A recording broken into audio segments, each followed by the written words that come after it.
Well, I'm going to get a cup of coffee if we're going to sit here like this thing. You want one, Kathy?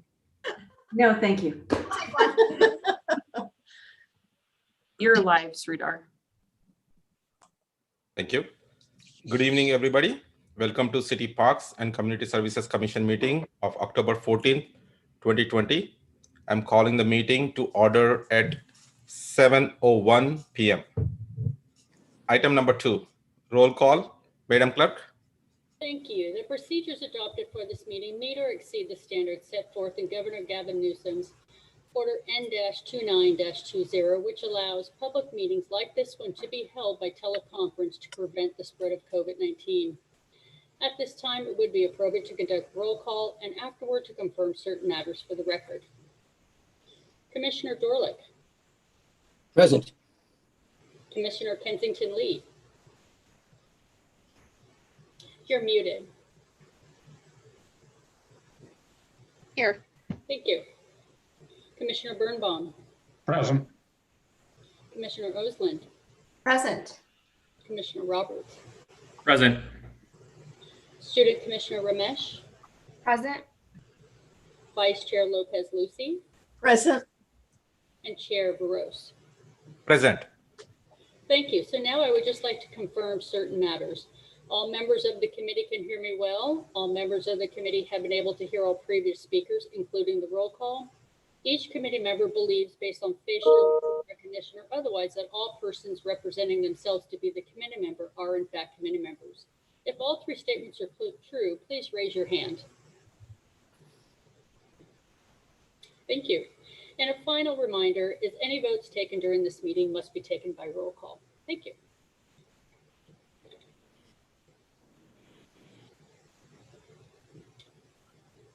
Item number 3, Pledge of Allegiance. Commissioner Birnbaum, please lead us.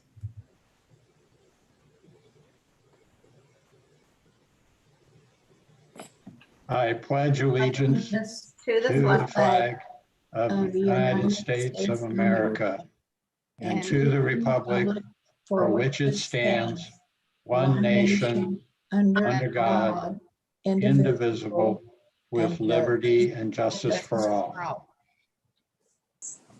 Thank you. Item number 4, special announcements. Item number 4.1, temporary employee of the month for September, Todd O'Leary, presented by Recreation Coordinator, Rhiannon Thomas.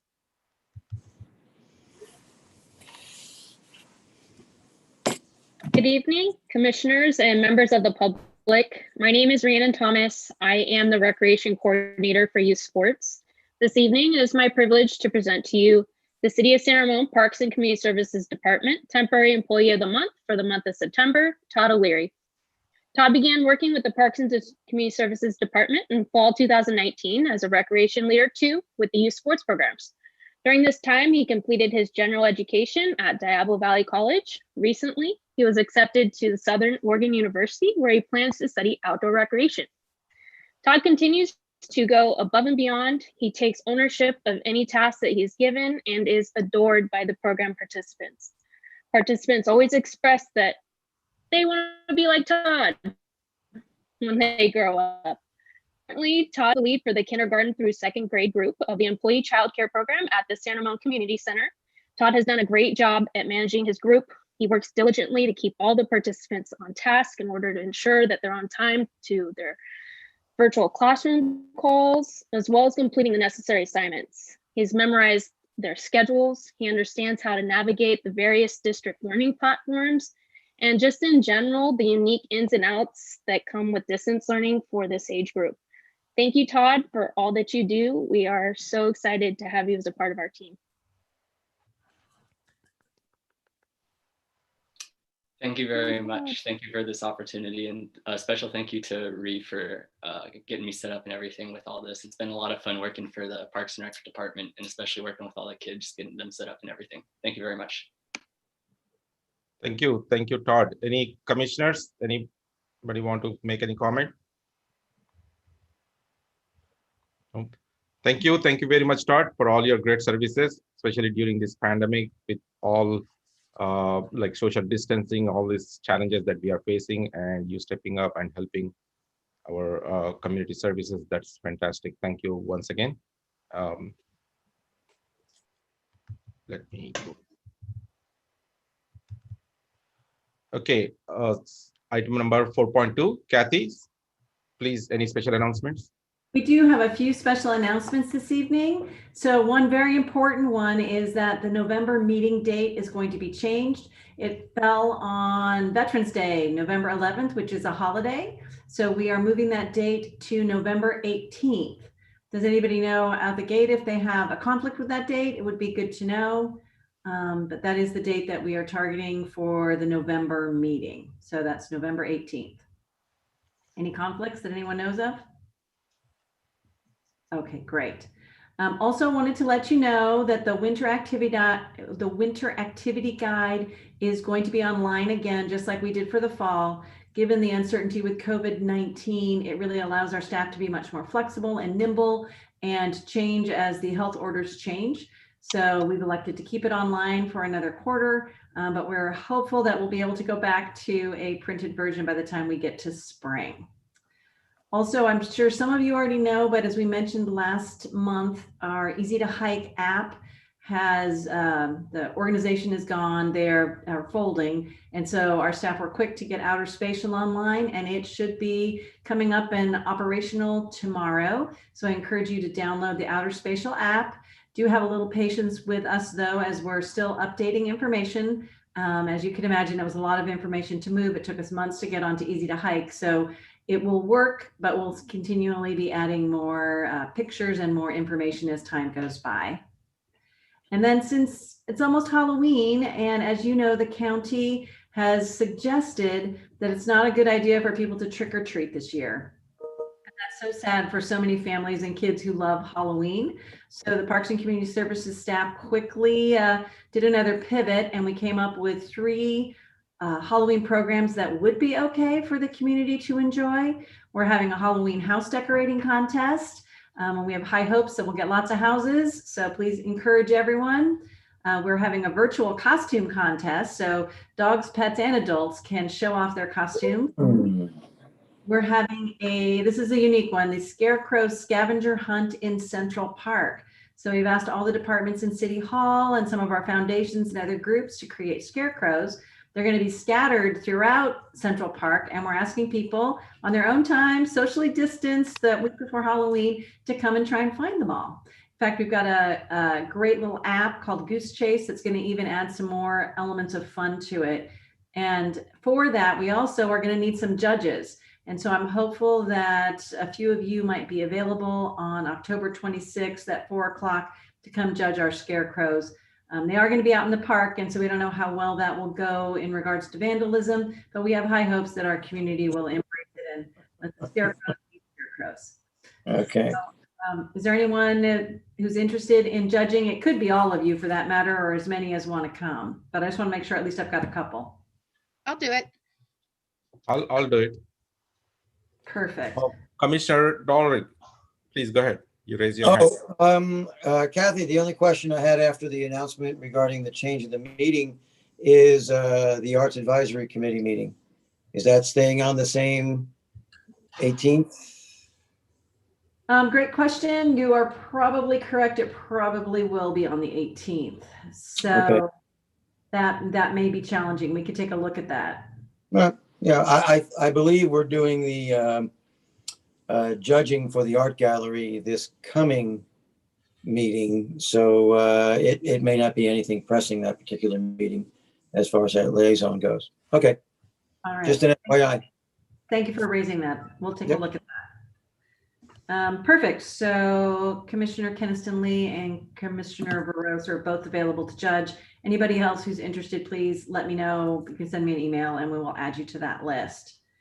And we would love your help, all of you, your help spreading the word about our Halloween events, because this is a quick turnaround and we don't have a lot of print advertising. We'd really love to get the word out to the community that we are trying to do some fun things for families and kids, and hopefully they'll all enjoy participating. everybody who participates is going to get a one-of-a-kind 2020 Halloween event ribbon. So I know that's going to be a collectible item. So you're going to want to participate. We'll And put it then with all the Ceremony 150 stuff. it's collectible, I'm sure. Then finally, the last piece of news I have for you is that we are officially canceling the Bah Humbug run this year. It is normally that first weekend in December, and we needed to make a call. And at this point in time, we just don't see being able to gather 500, 600 people together.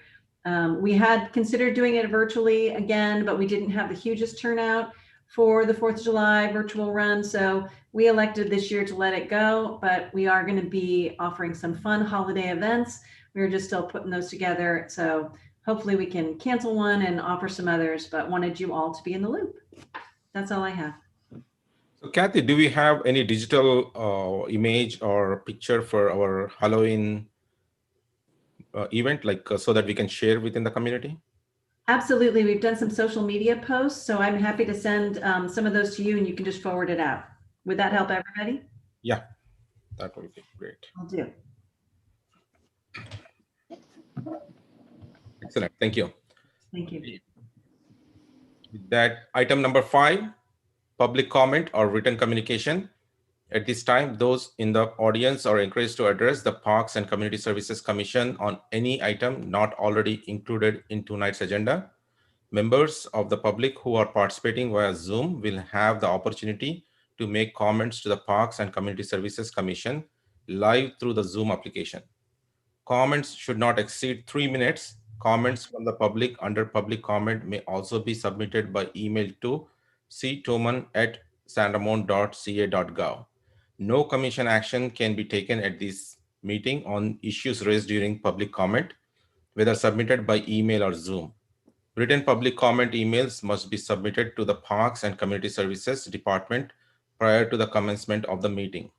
Reading of the public comment emails into the record by the recording secretary will be limited in duration to 3 minutes each. So I'll open the public comment now. Any public comment? Christy? Oh, you're in mute. Christy, you're in mute. Sorry about that. We do have one public comment that I would like to read into the record. Please go ahead.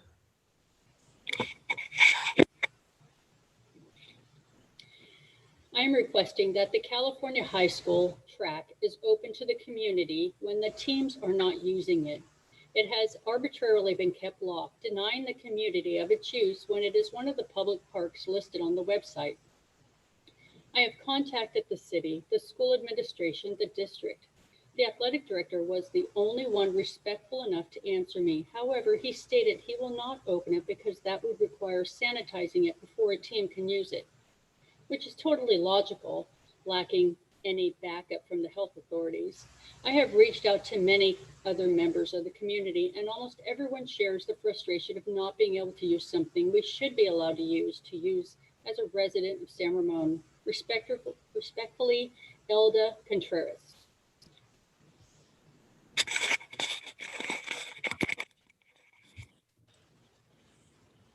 And that was our only public comment. Thank you. Then I'll go ahead and close the public comment. Item number 6, approval of minutes. 6.1, Parks and Community Services Commission, regular meeting, September 9, 2020, 7 p.m. So moved. Second. Okay, so moved and second. Any further discussion? Okay, seeing none. So Madam Clerk, please go ahead for vote. Commissioner Dorlick, Here. Commissioner Kensington Lee, Aye. Commissioner Birnbaum, Aye. Commissioner Osland, Aye. Commissioner Roberts, Aye. Vice Chair Lopez Lucy, Aye. Chair Barros. Yes. Thank you. So that's the result is 7-0. Correct. Okay, thank you. Item 6.2, Parks and Community Services Commission, special meeting, September 23rd, 2020, 7 p.m. I move that we accept the special meeting minutes. I second. Moved and second. Any further discussion? Seeing none, Madam Clerk, please vote. Thank you. Commissioner Dorlick, Yes. Commissioner Kensington Lee, Aye. Commissioner Birnbaum, Aye. Commissioner Osland, Aye.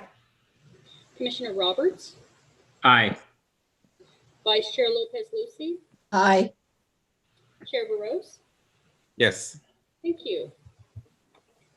thank you. Once again, 7-0 Yes. passed. With that, let's go to item number 7, consent calendar. Consent calendar items are considered routine and are acted upon by Parks and Community Services with a single action.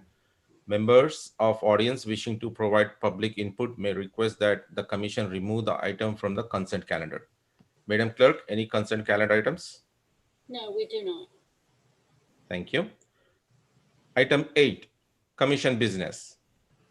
8.1, library service level update presented by Program Manager Brad Morris.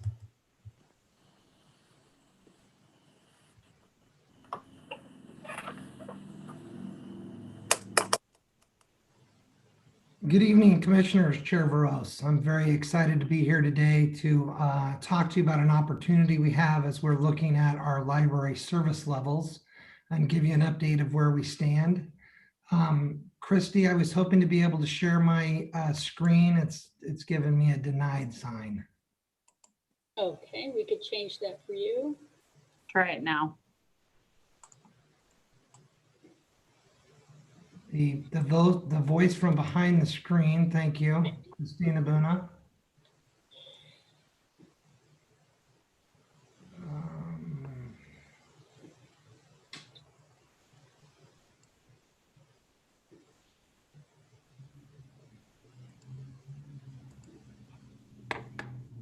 Are you able to see the slides? Yes. Yes. Wonderful. Thank you very much. As I mentioned, thank you for having me here today. It's a pleasure to be able to talk to you about our library service levels, give you an update on where we stand. The recommended action is it is recommended that the Parks and Community Services Commission approve the library service level adjustments for January 1, 2021 through June 30th, 2021, and make a recommendation for the City Council for adoption. Just to kind of give you a little bit of background about our library services, our partnership with the county is a wonderful partnership and dates back many, many years. We first started our partnership back in 1989 when we opened the library as we know it, the San Ramon Library on 100 Montgomery Street. Over the years, we've had numerous agreements with them that vary in little shape and form. Our most recent agreement was the lease agreement from 2005 that has been renewed every year since then. And the basic gist of the agreement, to give you an idea, is the county will continue to provide their baseline services of 35 library hours per week, and the city agrees to be responsible for the maintenance and repair of the building, utilities, and janitorial costs, and those approximately come to $261,000, as well as reimburse the county for any of those additional staffing hours above the 35 hours. And so with that agreement, we've been operating for a number of years, and that's continued on to the current agreement that we have today. As you know, we opened the Doherty Station Library. We're very fortunate to have 2 libraries in the city of San Ramon, and we opened that library in 2005. That library is a unique special agreement that we have because we have another partner in regards to that with the community college. And basically back then, the 3 entities thought it would be a great opportunity for us to share resources, share ideas, to create a great opportunity for our community, the students of the Doherty Valley Community College, the DVC Community College, excuse me, and the city and the county all working together with that. So with that agreement, that's been renewed as well moving forward. And with that agreement, the Contra Costa Community College pays annually a portion of the personnel costs, which includes a half-time library specialist, and also helps offset those costs above the 35 hours that the county provides to 50 hours a week at that Doherty Station Library. With that, those the cost of that is not to exceed $100,000 annually. That actually used to be $120,000, but a couple years back with the recession, they capped it at 100. And so with that, the city agreed to help fund any of those additional hours over the $100,000, excuse me, as well as offset those maintenance costs, utility costs, and that comes to about $170,000 annually, excuse me. So with that, I just kind of wanted to give you, what those services have looked like in the past. As you can see with both of our libraries, we provide study rooms for the communities to be able to use, laptop stations or commuter labs, depending on what facility you wanted to visit. We have community rooms, story time for the young ones, as well as adult and teen services. I'm sure you all know at the San Ramon Library, we have an extensive jazz collection, as well as the San Ramon Library Foundation's bookstore. And one of the great amenities we've been able to add at the Doherty Station Library is the access to those Doherty, those Diablo College reserves and those student books.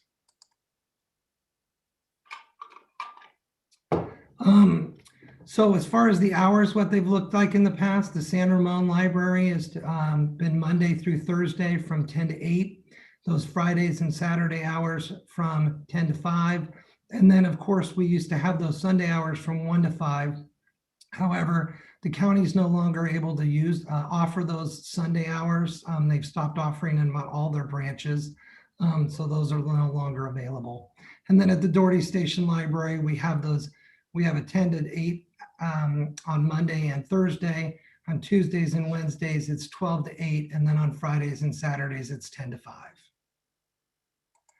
And this slide is just to kind of give you an idea of what those financial costs are to operate those facilities with those services and with those hours that we just talked about. As you can see, the Doherty Valley Community, or excuse me, the DVC Community College helps fund $100,000 of that. And then the city funding on top of that, giving us that total. And this slide kind of gives you a better idea of what those numbers are as far as from year to year. And with this, what I've done is included the 1920 budgeted hours instead of actuals, or dollars, excuse me, instead of the actuals. Because as we all know, 1920 was cut short due to COVID, and those facilities were closed for 3 months out of that year. So the actuals wouldn't really give us anything to help us with the conversation as far as that, because they're so far off given what had taken place. So you could see the actuals from San Ramon as well as DVC from year to year, and then those budgeted hours or those budgeted dollars for last year. So the city and the county were actually given notice over the summer that the community college was no longer interested in the partnership. They were able to get a bond passed a couple years ago that provided them the ability to build a facility on site on their campus that would be a library to better meet the needs of the faculty as well as the students. And so with that, they gave notice that as of the first of the year, they would no longer be contributing the $100,000 and would be doing the services in a different facility. And with that, we've still been partnering with them and talking about what those services would look like and how the community would be able to take advantage of those services. And the proposal of the new campus library is, it is open to the community. That library, although it will be there to meet the needs of the faculty and of the student body. It is open to the community during all hours that it's open, so people can go visit it. As you can see, they'll be offering a lot of the same services we offer at the other 2 libraries. We have the study room, we have a big study area. They'll have newspapers and periodicals, a small book collection, excuse me. It won't be your traditional book collection like we see at the San Ramon Library, the Doherty Station Library, but it will be a small book collection meeting the needs of kind of that clientele. What everybody wants is Wi-Fi, so they'll have access to Wi-Fi. They'll have a staff member on site, student tutoring, as well as laptops. They're still working on a way for the community to be able to use the laptops. Their current system is really for students, but they understand that will be a need of the community and the residents. So they're working on what resources to where they would be able to track those laptops and be able to use them for the community. So there's still a little bit more to come on that. The hours of operation that they're looking at doing is Monday through Thursday from 8:30 to 5 and Friday from 9 to 1. And that's kind of what their start point is. They may go, an hour earlier or later, depending on when the majority of the student body is on campus and when that library would really be getting used. So with a third facility coming online and 38 additional hours of library services, and granted those library hours may look different from what we're familiar with at San Ramon Library, the Doherty Station Library, they're still providing the community access to a third library. It gave us a great opportunity to really look at what we're offering and if we wanted to make any changes to our library services. How can we better meet the needs of the community? How can we reach, where their demands are? How can we better meet those needs? And so the city staff, as well as the county staff, have been looking at those services. And with that, we are looking at proposing these following hours. So with that, we're looking at the San Ramon Library, Monday through Thursday hours from 10 to 8, Friday and Saturday from 10 to 5. And as we all know, those Sunday hours are no longer available. And then on Doherty, this is where we really wanted to meet the demands of the community. We have a big interest for Saturday services. If you look at our distribution and our door count on Saturday at both libraries, it is through the charts. Clearly, that is the need that the community likes their library hours. I mean, the other days of the week, but Saturday is well visited. So what we wanted to look at doing is really ramping up our services on Saturday. And by doing that, looking at moving those services off of Monday.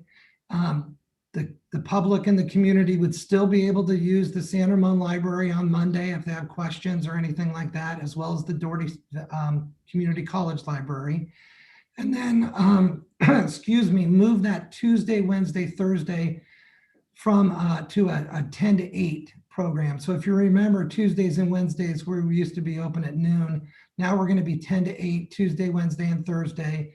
And then Fridays and Saturdays would be that 10 to 5 hours. And with this 5-day a week, we would have full-time staff to better meet the needs of the community. On Saturdays, we would be able to do programming like story time, more family engagement type programming, those kind of services. So just to kind of recap our recommended plan, the county is still looking at providing their standard 35 hours at both of our facilities, which is amazing to have. At Doherty Valley Library, we're proposing to provide, the Doherty Valley Community College is providing those 38 additional hours in that facility, a third library facility. The San Ramon Library, the city will cover 19 additional hours for a total of 54 hours a week. And at the Doherty Station Library, the city is looking at covering 9 additional hours for a total of 44 hours a week and being able to use some of that full-time staff on those weekend hours. The total cost of this proposed plan is $376,000. And that's currently what's budgeted. So we are able to cover this plan with what's budgeted in our budget. We did review the plan with the Library Advisory Committee on last Thursday.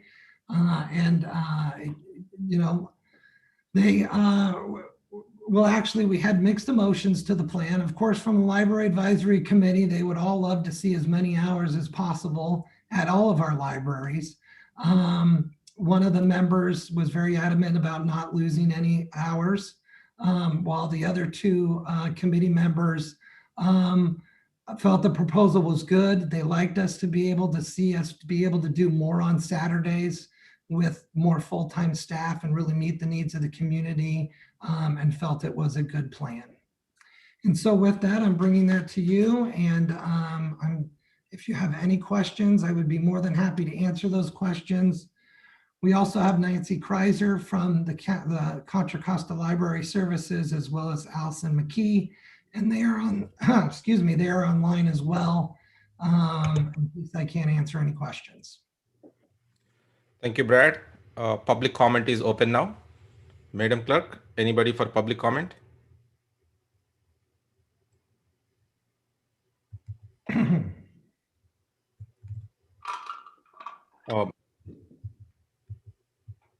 Madam Clerk? I do not have any public comment. Okay, thank you. Then I'll close the public comment. And commissioners, let's open for the conversation. Let me start. Let me check here. Okay, Commissioner Dolrick, please go ahead. Great. Thank you very much. Brad, thank you for your presentation and the detail and obviously the work that's been put into it. I've got one question. The library has always been not just a source for access to publications and et cetera, but also somewhat of a meeting place. Was there any thought of extending the hours on Friday to the 8 p.m. Time frame, or even Saturday to 8 p.m. As part of providing an access where there's a lot of other facilities that might not be open, but would provide then a place not just to study, but to also socialize? We did discuss those hours and we looked at it.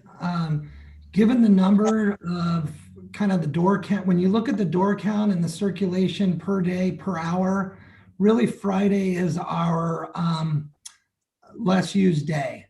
Really everybody takes advantage of those weekday hours, Monday through Thursday and Saturdays. Friday gets little traffic, so we did not want to add more hours on those days because fiscally we thought we could better serve our community once again on Saturdays and those other days, starting earlier in the morning on Tuesdays and Wednesdays at Doherty, and then still being able to meet the needs on Saturdays is really what the numbers show where we should be putting some of those resources. Okay, because prior hours stopped at 5 p.m. on Friday too. Was there any outreach to, say, for example, the high school community or any of our youth to see if the library was open to that time, that they would take advantage of it as not just again a study location, but a gathering place? We did not do that kind of resource. Well, Mr. Dorlick, excuse me. We just went off the numbers that we had for the door count and those circulation numbers, and really what the library staff that's on site, their recommendations as far as, days and hours of service to meet the needs of the community. Okay, all right. And Commissioner Will is fine. That's good. Thank you, Brad. Yeah, Commissioner Keniston Lee. Thank you. Thanks for the presentation, Brad, and all the information and all the preparation. Having done staff reports before, I don't think folks know how much goes into them, so I appreciate that. So I wanted to give a few thoughts first, and then I did my own personal worksheet on some potential hour configurations. I don't want to put it up yet, but it was really literally just for my own personal use, but I'm going to share it with the commission. My main concern is the hours on Monday being gone at Doherty Station. number one, I feel like we have to have some consistency in start and end times to the extent possible, because we know that people need to get used to, it gets really confusing to know, oh wait, what day is this and when is it going to close? So I think there needs to be some consistency. I'm concerned about a 2-day gap in service at Doherty Station. So if I'm reading it correctly, and Brad, please correct me if ever I put something wrong out there, but as is being proposed currently, we're looking at Sunday and Monday being closed at Doherty Station. Is that correct? That is correct, yes. Okay, so I'm concerned that that's too big a service gap for the Doherty Station, the Doherty community. I also feel, I know that we are looking at an additional number of hours from the DVC library. However, I don't feel at the onset it's going to be providing the same level and the same type of service that we provided our Doherty Station library, number one. Number two, I'm not confident that there will be an immediate comfort level on the part of all of our residents to go to that library right off the bat. There will be some folks who are really excited about accessing a college level library. And I think that's fantastic that we're able to supplement in that way. However, you know, we have, again, Brad, if I recall correctly, both from knowledge and your presentation, we've got 12 computer stations at Doherty Station, even more stations than we have at San Ramon. Is that correct? Sorry, I'm going to flip through slides. I think it is. I'll let you look that up, but I think that's correct. And we know that we have folks, I mean, given our COVID experience and the fact that we've had, the school district has had to augment technology needs for our residents to allow them to do distance learning. We know there are folks in need in our community, and we know that they need access to those computer resources. So that's another concern. Brad, was I correct? Doherty has more computers, Yeah. right? At San Ramon, we have laptops. Where at Doherty, we're using actual computers. Yeah. And actually, that model just that model is being looked at because the computers are those laptops are. Anyways, there are proposals to look at that computer lab at Doherty to get some better use out of it. Okay.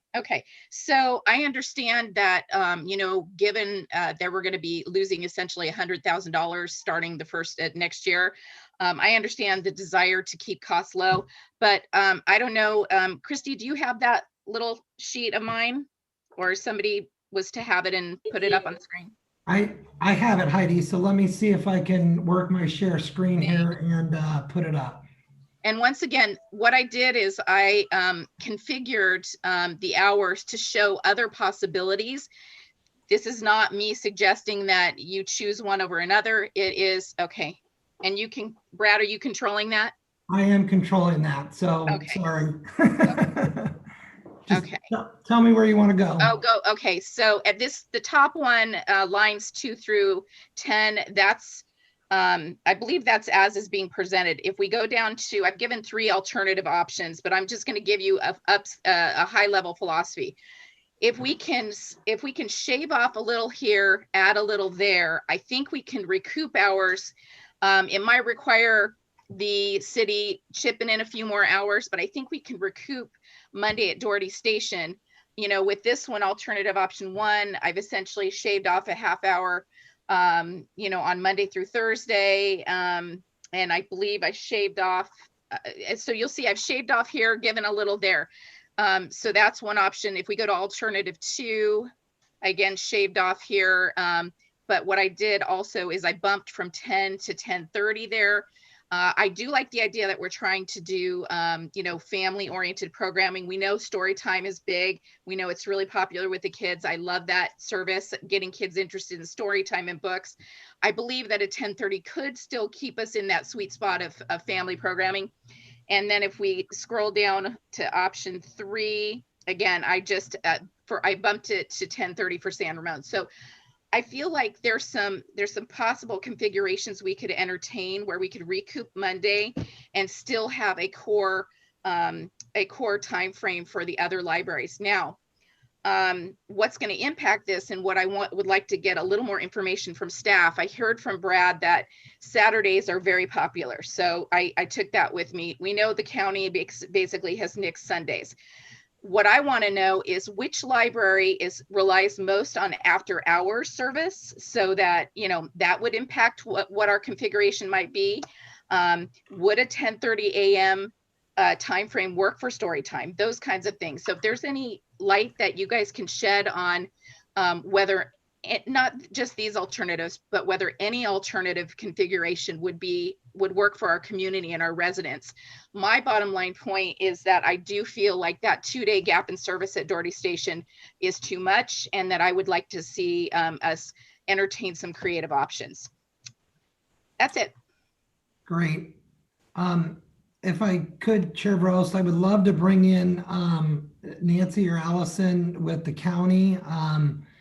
All of these are great ideas. And so we've actually talked about a lot of them. We tried to look at different scenarios, so on and so forth.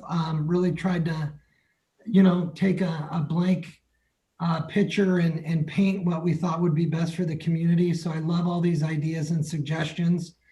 So let me bring in, if we can, Nancy, and I think she would be better able to answer than I.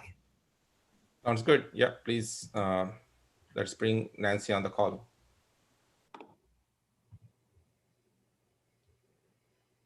So I see, yeah.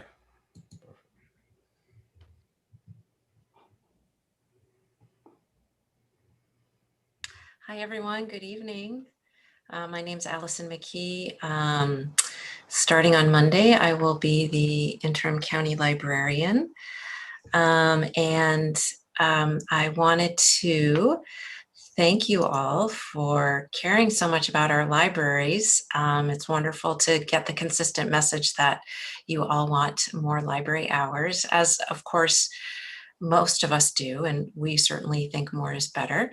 And Commissioner Keniston Lee, thank you so much for all the time that you put into this. Nancy and I have spent months running dozens and dozens of schedules for many of our libraries who are considering similar proposals. So there, we do have an option for Mondays. And to bring back Mondays or have any of our libraries open on Mondays, the minimum number of hours that the library needs to be open is 50 hours.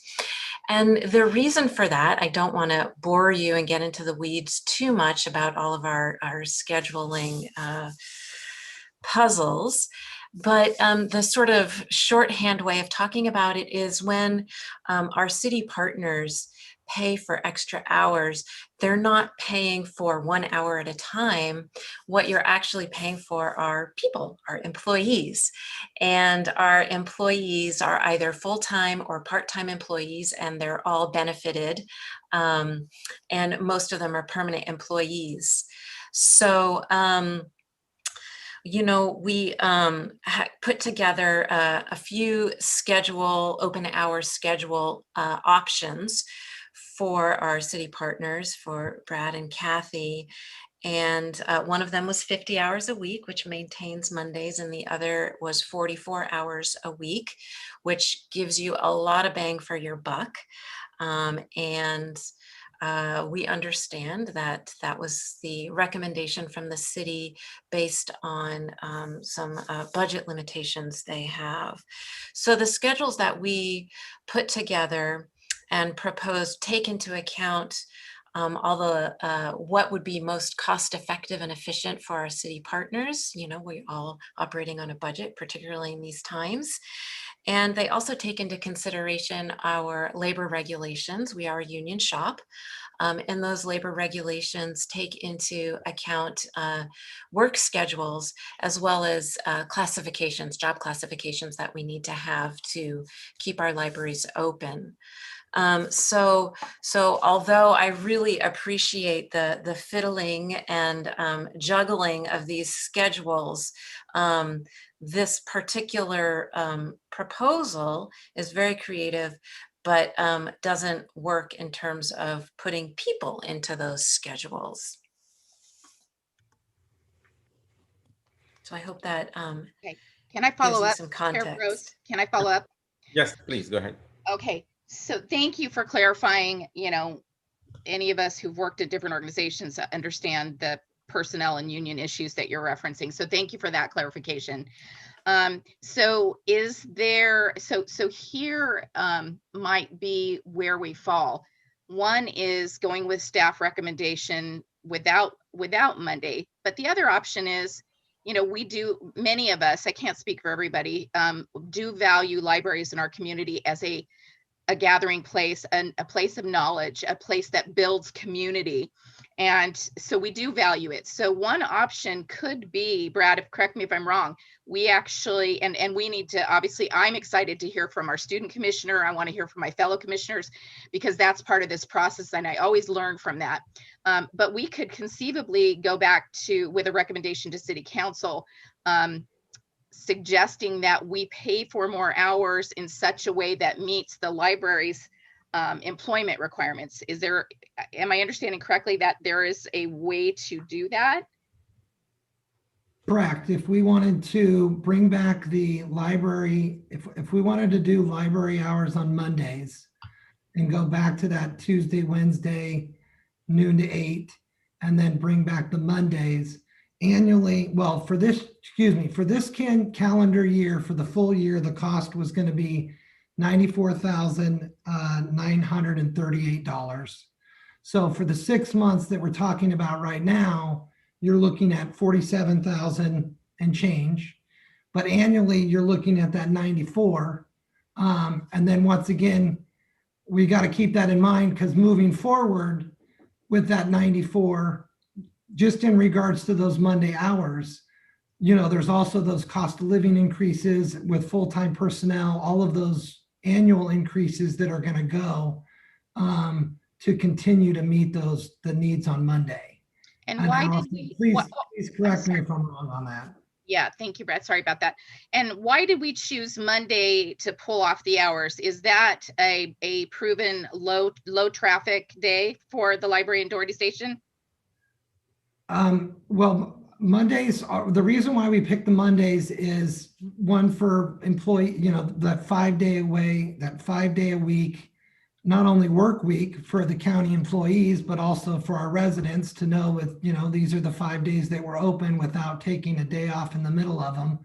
And Saturdays are our biggest day at Doherty for circulation. So we wanted to try to meet those Saturday services. So we like that Tuesday through Saturday model. And Nancy and Allison going a little bit more of it. A lot of the libraries that are actually having to drop to 35 hours a week and not able to fund additional hours and are just going to the county hours of the 35 hours a week are on that Tuesday to Saturday schedule. Okay. And maybe at that point, I'll turn it over to Nancy and Allison to see if they have anything to add in regards to that. Thanks, Brad. You bet. Sure. Thanks. So yeah, it really does get into our labor rules. If we were to cut, say, Wednesdays, then all of the employees that, so one of our labor rules is that our full-time employees need to have 2 days off in a row. So if we were to say cut Wednesday and we were open, closed on Sundays and Wednesdays, then that would mean all of the employees would then be part-time, which is much more expensive and much harder to recruit for, actually. Okay, thank you. I'm done. Thank you. So can I add one thing about Mondays? We have aligned most of the library schedules so that, as Allison said, and that also provides, besides meeting our labor rule, it also provides some efficiency for the library, as well as ensuring that we can do county operations where we know staff are available for meetings and committees and things like that. Because while we certainly put a very, very high priority on the service at the service desk for the customers in front of us, we're also providing many services as a broader organization.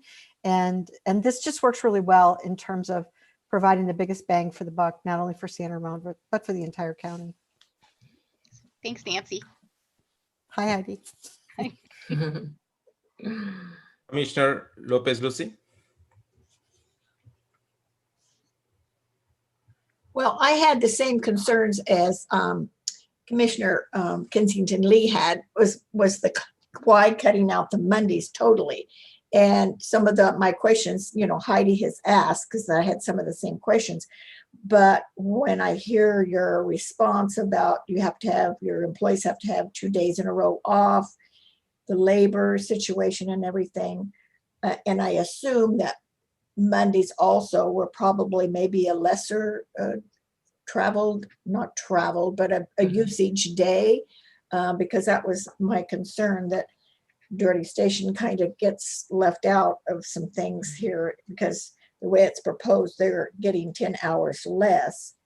And I just wondered if, when we close at 5 p.m. on Saturday, if that's still long enough, when you say that's the most day for usage. So I'm wondering if it should be longer. So that was another question I had. Sure. Well, to answer your question about whether Mondays were busy or not, what we find across all of our cities is the first day that we open after being closed is the busiest day. So, if you open on Mondays after being closed on Sunday, that's the busiest day. If you open on Tuesday after being closed on Sunday and Monday, then that's the busiest day. And then the other thing that we do notice is that there tends to be a drop off in usage as the day gets a little bit later on Fridays and Saturdays, particularly Fridays. Okay. So another thing that has impacted, Monday's been, as Allison said, a busy day at Doherty because they've always been closed on Sunday, except during the renovation of the San Ramon Library. But also there are 2 story times that are currently scheduled on Monday, and that's something we have control of. So we know that with this schedule we would move story times. We believe that there's a great demand for story times on Saturday. That's something we haven't been able to deliver because of our staff alternates Fridays and Saturdays when not in this condensed schedule that we're looking at for Doherty, where you'd have full-time staff on Saturday. So that's going to open up an opportunity to offer story times. And I think that's going to really appeal to the community, all of San Ramon, the Doherty Valley, the customers at the San Ramon Library who live on, not in the Doherty Valley. I think will really draw many people, and we would still offer the same amount of story times. And again, that drives a lot of traffic. Okay, thank you very much. Commissioner Dolly. Thank you. Just one question. Do we have an average FTE cost per hour, factoring everything in? I mean, is there a cost per hour that we're looking at so we understand what the trade-offs are and what the budget implications might be? No, we don't, because for several reasons. We have, like I said, we pay for these extra hours are really, the cost of the extra hours are really the cost of positions, not hourly costs. And we employ a variety of classifications with different costs depending on the classification. Okay, but I mean, there's no, average cost per hour that you could look at that says, if we have 3 additional hours on Saturday, this is what the average cost would be. Really? I mean, you don't average anything out, even though you got different positions and different, hourly wages. I mean, there should be some average cost of. Yeah, I hear what you're saying, and we do have, we do have average hourly FTE costs, but that's not how we charge our cities, and that's not how we add hours to the schedule. Since when we add hours to the schedule, we take into account we're either going to be adding a half-time person, a 32-hour person, or a full-time person. Okay. And so that's the real cost of that. It's not an hourly cost. Okay, so there's minimal facility cost. It's mostly labor. Right. The facility, we don't charge the city for facility cost since the city owns the facility. Right. So that's not a factor. It's more the labor cost. Absolutely. Yes. Okay. And if, for example, the main library in San Ramon was open for 3 additional hours on Saturday, would that be, what would be the equivalent number of staff people that would be required to facilitate that? You know, it would be completely unreasonable because it would probably be like 3 half-time staff, right? Because we've already, you know, kind of parsed out the staff in the most efficient way. And so then if we wanted, you know, if all those people have to go home at 5 and then we need to bring on 3 more people or 4 more people to open the library for 3 more hours, and then you're only, and then if we're bringing on 3 more half-time people just for 3 more hours on Saturday, well, then that actually bumps you up into a whole other level of open hours. So we really can't talk about it in terms of let's add 1 hour here and 2 hours there, because we don't have any hourly employees who can open our libraries. Okay, so I mean, you wouldn't stagger the allocation of resources? I mean, you wouldn't take somebody from, you know, 3 to 8 and somebody from 10 to 5, and then you have an overlap in the busy hours and you don't have as much in the late hours. I mean, that's a pretty traditional way of doing Yes. staff. Yes, that is what we are doing in the days, let's see, Tuesday, Wednesday, and Thursday, those 10 to 8 days. Those are staggered shifts. So Okay. anytime you have a shift, anytime you have open hours, that is more than 7 or 8 hours, you do have to have 2 shifts of staff. Sure. It means a whole other, you know, depth of FTEs. Right. So if we replicate that same model from a Thursday to a Saturday, what would can we determine what the additional cost would be? Excuse me. Yep. What we have done is create a menu of options for the city based on the factors that I outlined previously in response to Commissioner Keniston Lee, and having the library open late on Fridays and Saturdays was not one of those options. Okay, so I mean, could it be an option, or is it just not an option, period? It's not an option at this point. Okay, got it. Thank you. Commissioner Osland? Thank you, Brad, for a great presentation. And thank you, Commissioner Keniston Lee. I appreciate your thoughtfulness of your research. Thank you. And thank you, Nancy, and to Allison. I feel like I'm learning an awful lot about the library and all these nuances. And I know as a parent of young children back in the day, you know, going to the library for story hour and going to the library often was something we did a lot of because it was how I wanted to raise my kids, but also the story time was really important to us. So I get why Monday it's hard to take not having that. But one thing Brad said, and I just want to clarify that, is January 2021 through June 30th, 2021 is the time frame that we're talking about here, right? Is that correct? Well, that's the current time frame that we're talking about, but those hours, I mean, so it would be really hard for the county if we reduce those hours and then in 6 months, you know, want to tweak them an hour here or there because we're talking staff that we're talking bodies and we're talking staff.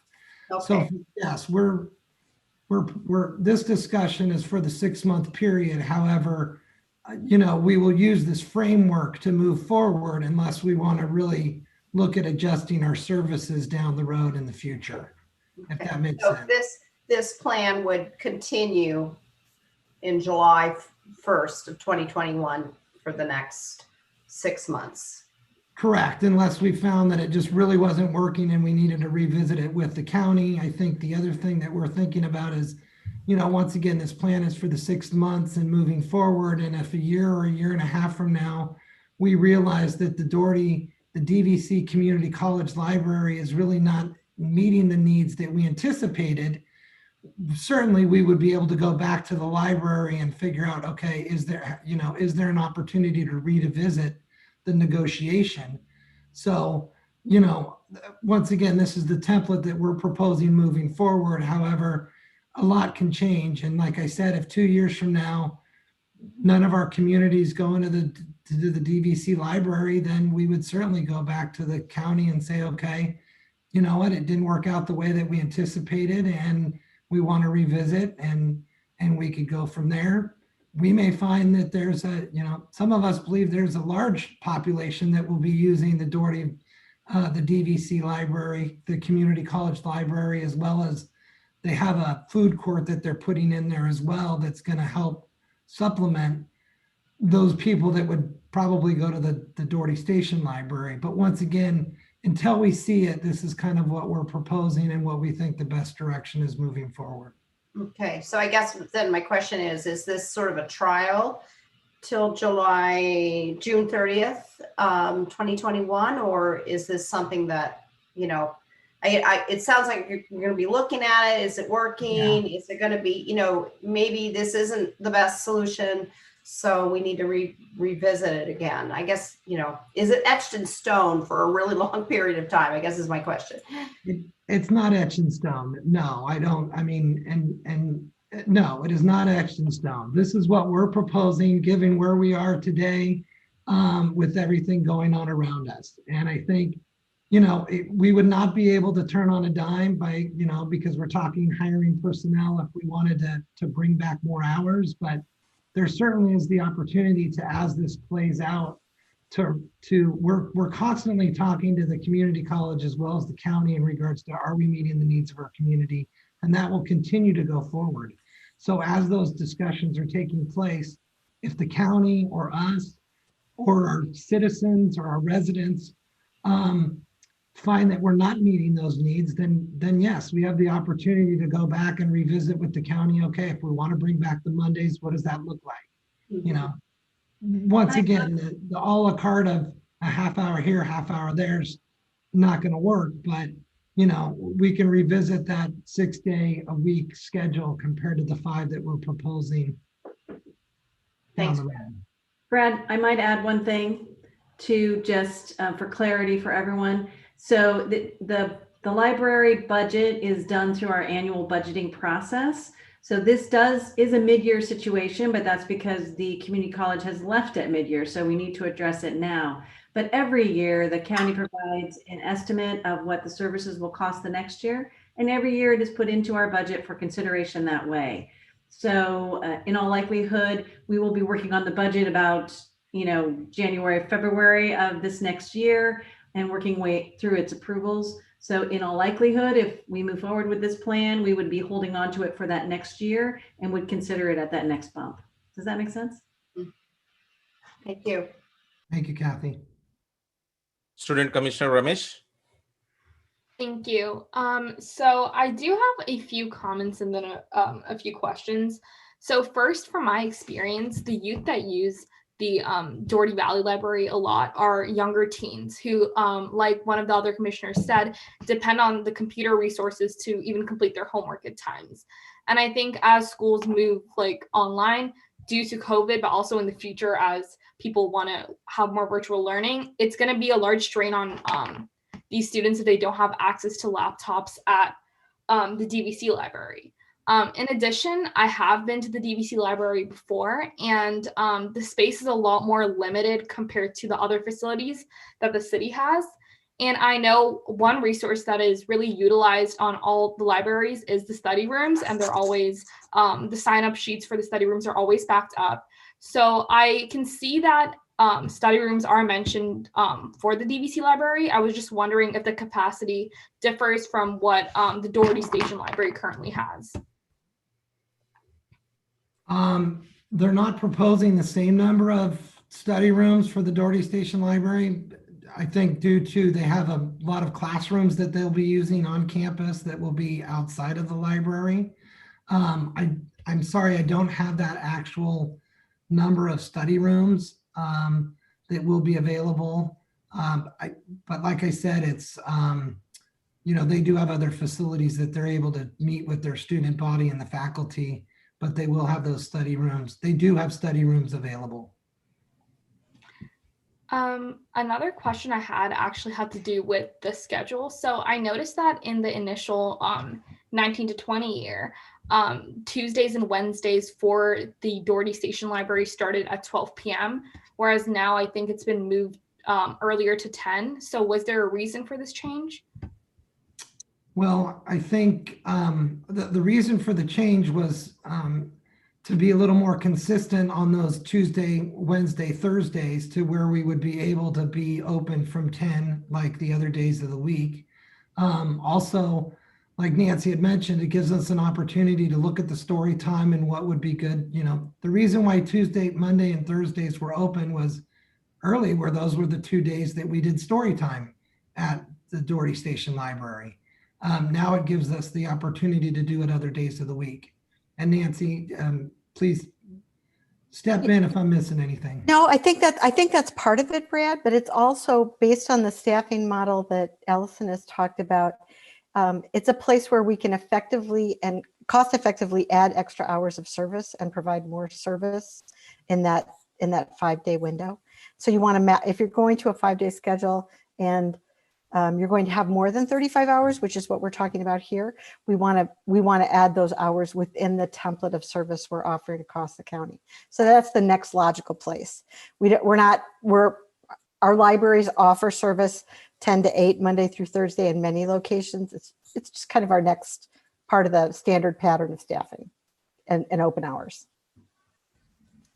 Thank you for that. And I have a final question, which is no matter which way like we work around the schedule for the Doherty Station Library, we're still going to have to cut down on hours overall. So are there any plans to promote that the DVC library is open, especially to the youth in the San Ramon area?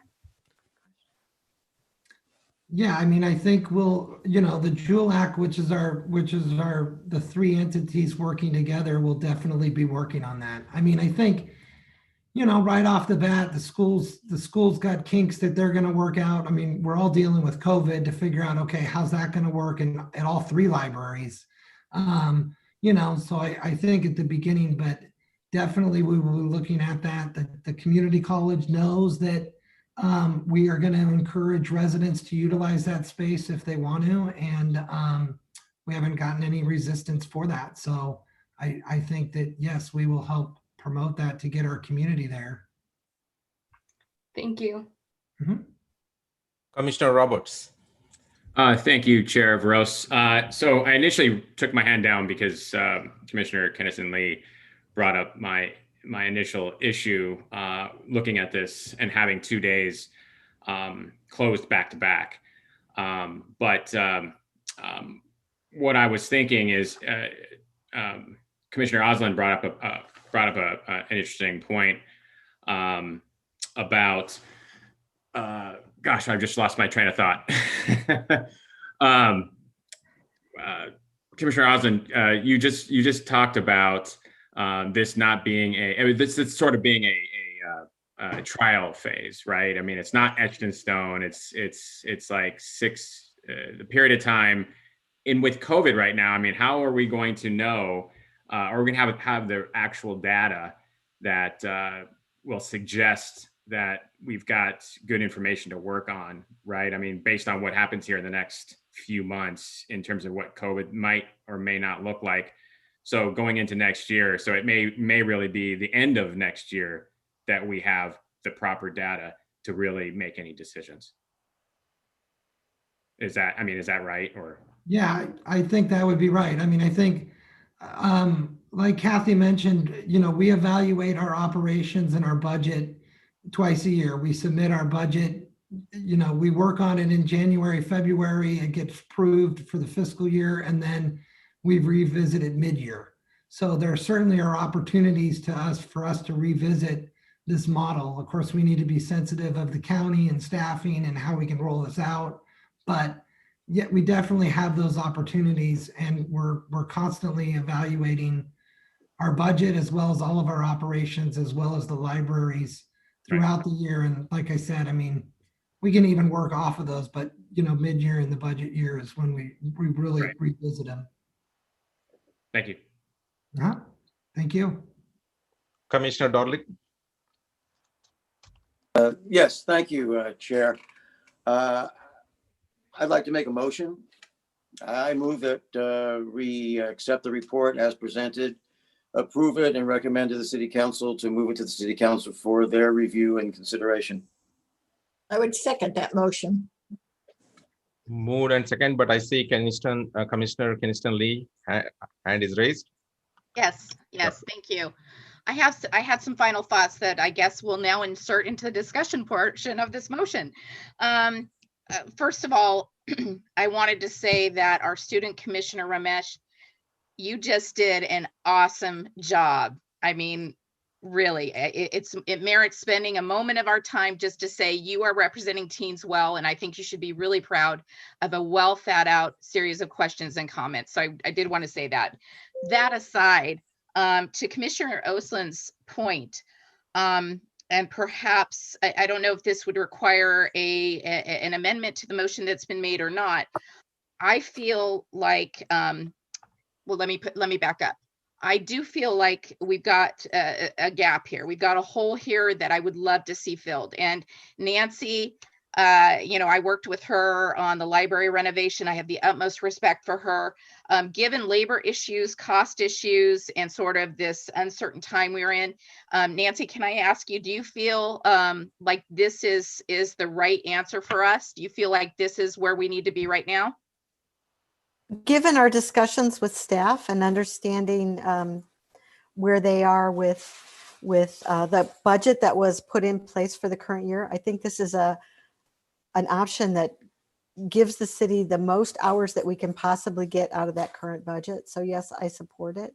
Okay. It's always hard for me, Heidi, to say less library. And, Allison and I sit here and we are pragmatic and we understand that our budgeting and process is what it is, but we want to see the city have the most service that it can. And in that, I think working with Brad and with Kathy, we've given an option that provides a lot of service for not a lot of money. It's a good deal. Yeah. So given all these considerations, and really the only, aside from approving it, and I'm going to suggest maybe a tweak to the motion, but aside from approving it, the only thing we really could do is sit here and go through a design by committee formula, labor formula of how we get another person on board. That doesn't seem realistic. And if you're, Nancy, telling us where we're at right now is where we need to be, then perhaps, going with the approval of the library service level adjustments for this period of time. And to Commissioner Oslin's point, I don't feel like it's written in stone. If at any time we want to, at the appropriate time, insert a request to review, I think we're at liberty to do so. So I don't know if we do pass this motion and we forward on to City Council, if we can pass the messaging along that we want to monitor very closely the impact on our residents, the impact on library service. And, I trust folks like Nancy to keep us in the loop, to say, and I don't know Allison as well, I'm sure she'd be great too, but to say, hey, we're seeing people are objecting to this, they're not showing up at this time, and you might want to consider that. If we pass the motion and with the message to City Council, we want to stay on top of it, and we want to be open to a review of the formula, and that we may in fact come back to you at the budget for the budget process and say, hey, the county's doing all they can, but we feel like we need to step up and work with the county in an appropriate labor model to get that Monday back. We can do it at that time. So I guess my question to staff would be, does that need to be part of the motion that, and I don't know if my fellow commissioners are going to support or not, or can we simply pass the, give our approval or a recommendation rather, and then just have this as a note in the staff report to council? I don't know how that would quite work. Can you, Brad, tell me what you think?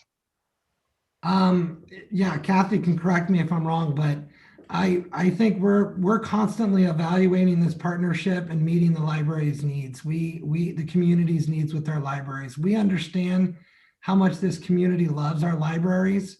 I mean, we get it. So yes, we are, regardless of whether you're going to put that into motion or not, we know that that's part of it.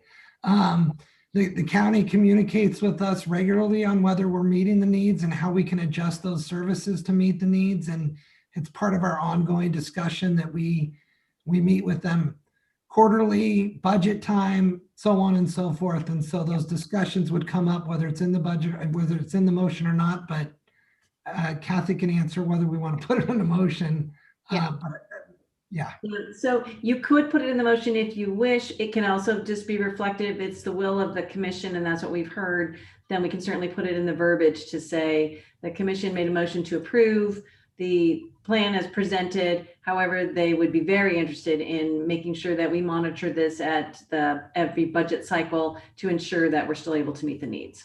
I would be comfortable with that. Yeah. Thank you, Kathy. Thanks, Brad. I see that two more commissioners raise their hand. Just before I give a chance, let me give some quick feedback from my side, because I live very close to this library. And one thing I have always observed that the kids, the students, after school, there is always a huge line walking from Windermere Ranch Middle School to Doherty Valley Library. So given the situation, the current pandemic situation, and with COVID-19, we don't know when the schools will be open, and everything is pretty fluid situation, right? So one thing is, as long as I don't, because we already have San Ramon Library is open, the main library, so that should give us some cushion or buffer time. But once the school opens, then I don't know whether they're going to open or not, right? So we still don't know. But if they open, then this can become a big contention issue for us in the community. So I just want to add that point. So that the good point is that we can add that part of our will that we need to come back and review it. As Commissioner Ausland mentioned, that this is not like a set in stone. And so I just want to give that feedback. Okay, so Commissioner Lopez Lucy, please go ahead. Yes, I thank you, Mr. Chair. I understand some of the issues, but I think knowing that the staff that we have is very effective, and I think we have a library education. I mean, I think that they'll be looking at that as well, and I have full support with the staff that we have, that they're always looking at things. And I think Allison and Nancy would be very, looking at it also. And the people who operate or in the library, I think they will provide information in that. So I feel very comfortable that our staff is very well qualified, that they will certainly be looking at every issue as they have in the past. So thank you for the service that you do give. And both Allison and you too, Nancy, good job. Commissioner Dahlrich. Thank you, Chair. Yes, I think the entire plan was positioned as a reaction to the budget being gone from DVC, as well as the need to reallocate based upon budgetary issues regarding the ongoing, emergency situation within the community. So I also agree that, baked into the proposal is the fact that they're going to continually monitor the situation to make sure that the service levels are right. And as Kathy mentioned, that, we're going to be looking at the budget issue in that, February, March timeframe as well. So there will be a reevaluation ongoing. So I don't think we need to put it into the motion. And as the maker of the motion, I would say I don't think we should, because I think it will create some question within the motion as it proceeds to the city council. And I think we want the motion to be clear and direct, that we support the temporary change in the hours based upon our extensive conversation this evening, and that we recommend that we approve it as per the staff report and move it on to the city council for their consideration and their approval. So I would stand by the motion as it was presented. Sounds good. So one thing is, so Kathy, you mentioned that you can add as a part of bill that commission is looking for review this one, not as a part of the motion, but we can add that as a part of our recommendation, right? I can add a sentence into the staff report that has your motion, and the staff report can simply say that the commission is very interested in reviewing and looking at the budget on an annual basis to ensure that service levels are meeting the needs of the community. I don't think that necessarily needs to be in your motion. It's just a piece of information. Sounds good. Okay, I don't see any more hands, so let's go for voting. Madam Clerk, please. Commissioner Durlick, Yeah, I guess so. Yes. Commissioner Kensington Lee, Aye. Commissioner Birnbaum, Aye. Commissioner Osland, Aye. Commissioner Roberts, Aye. Commissioner Lopez Lucy, Aye. Chair Garose. Yes. Thank you. So the result is 7-0. Thank you.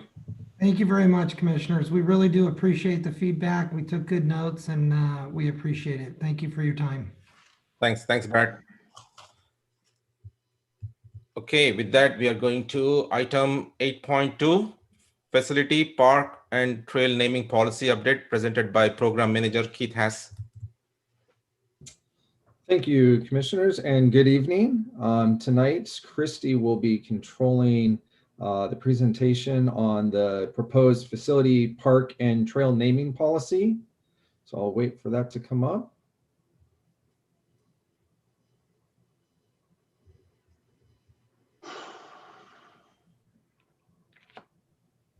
Perfect. Thank you, Christy.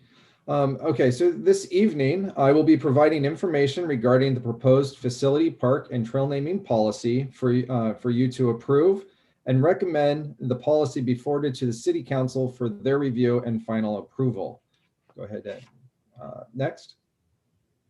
As you may know, the current policy includes processes for naming parks, fields, facilities, and rooms, but does not address trails. The current policy was last updated in October 2011, and you may recall that it was just recently used in August 2020 for the naming of Sunrise Ridge Park. Next.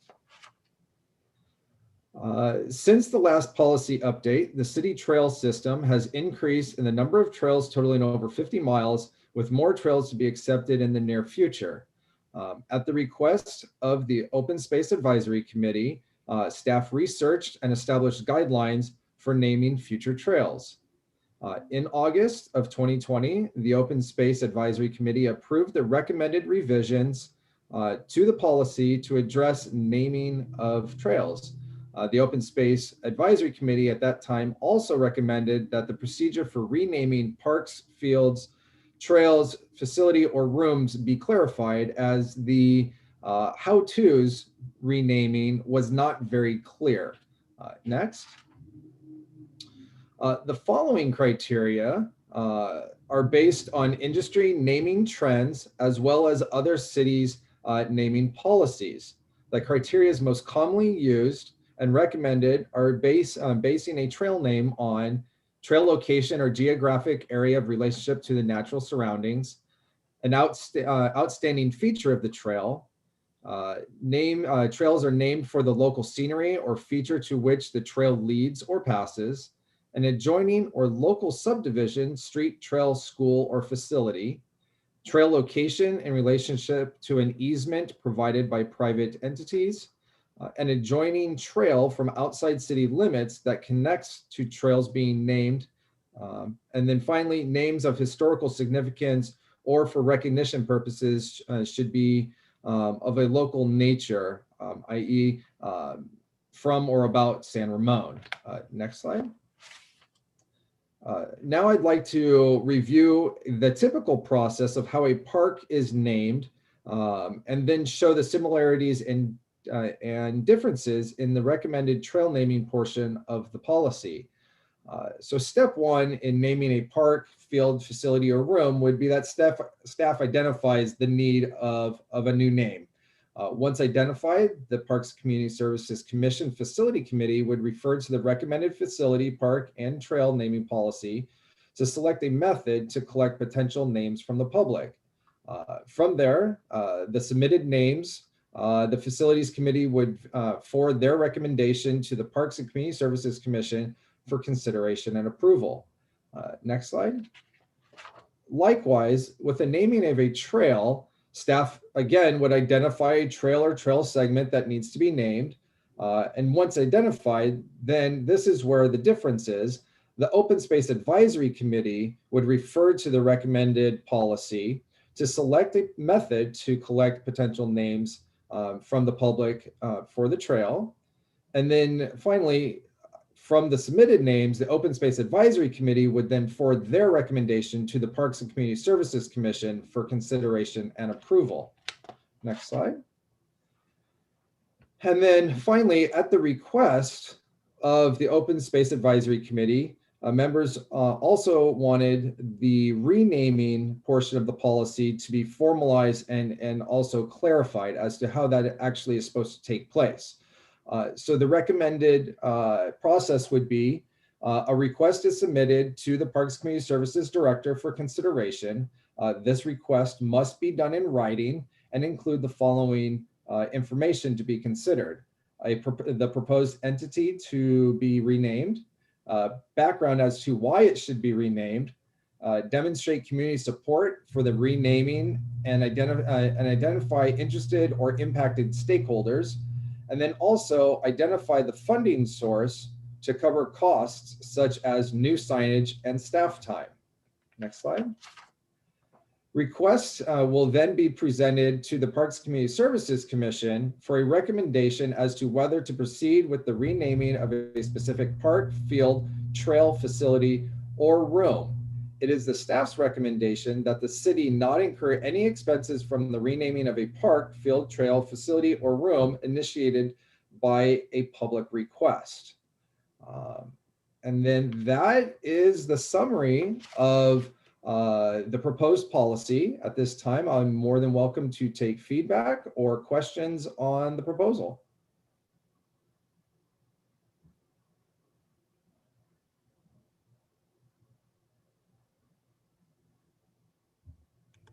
Open for public comment now.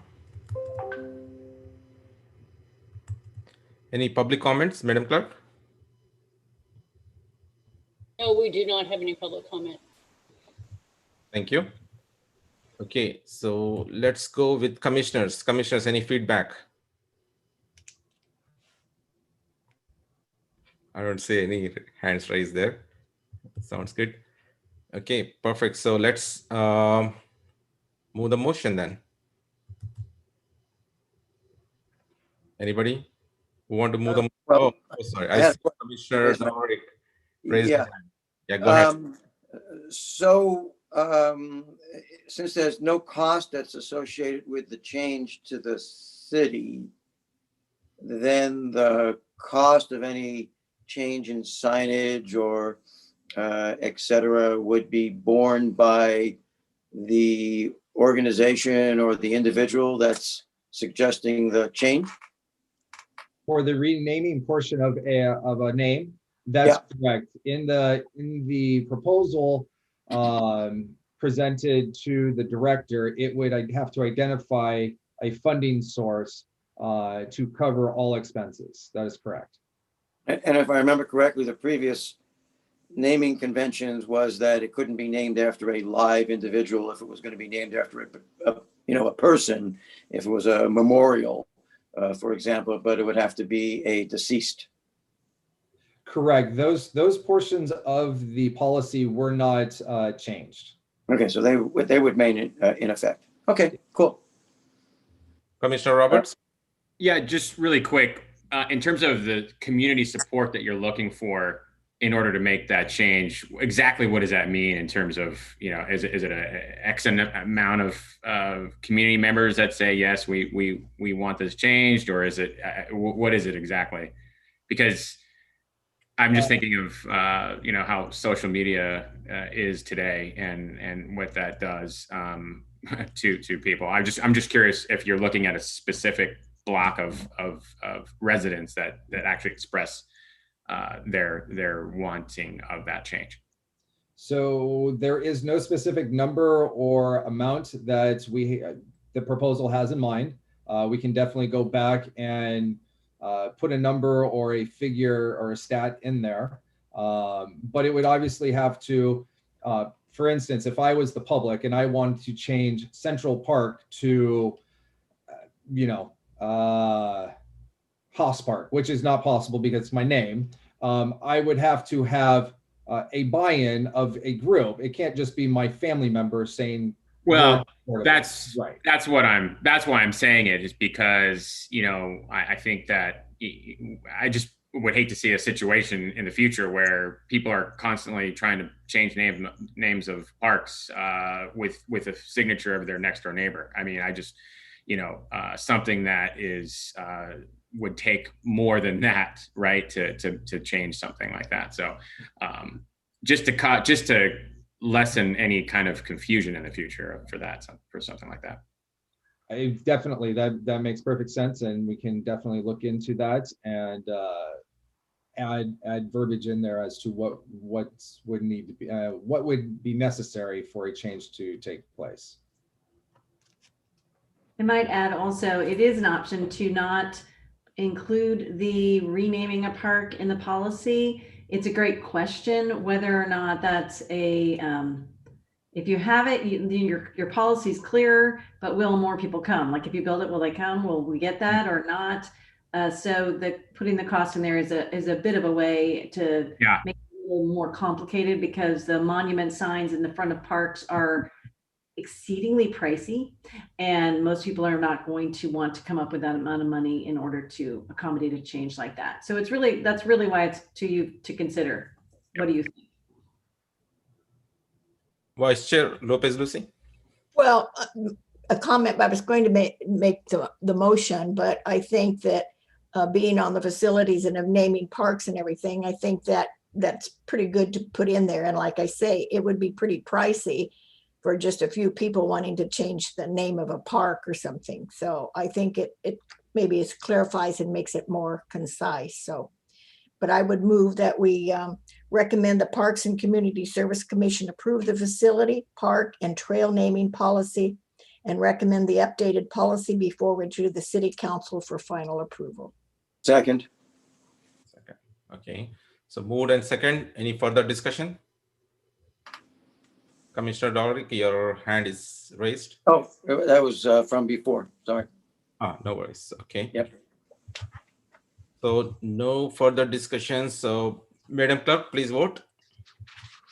Commissioner Dorlick, Yes. Commissioner Kensington Lee, Aye. Commissioner Birnbaum, Aye. Commissioner Osmond, Aye. Commissioner Roberts, Aye. Vice Chair Lopez Lucy, Aye. Chair Rose. Yes. Thank you. That's once again 7-0 result. Passed. Okay, with that, we are going to item number 8.3. Thank you very much. Thank you. Thanks a lot, Keith. Community garden, sorry, item 8.3, community garden update presented by Facilities Supervisor Mike Finale.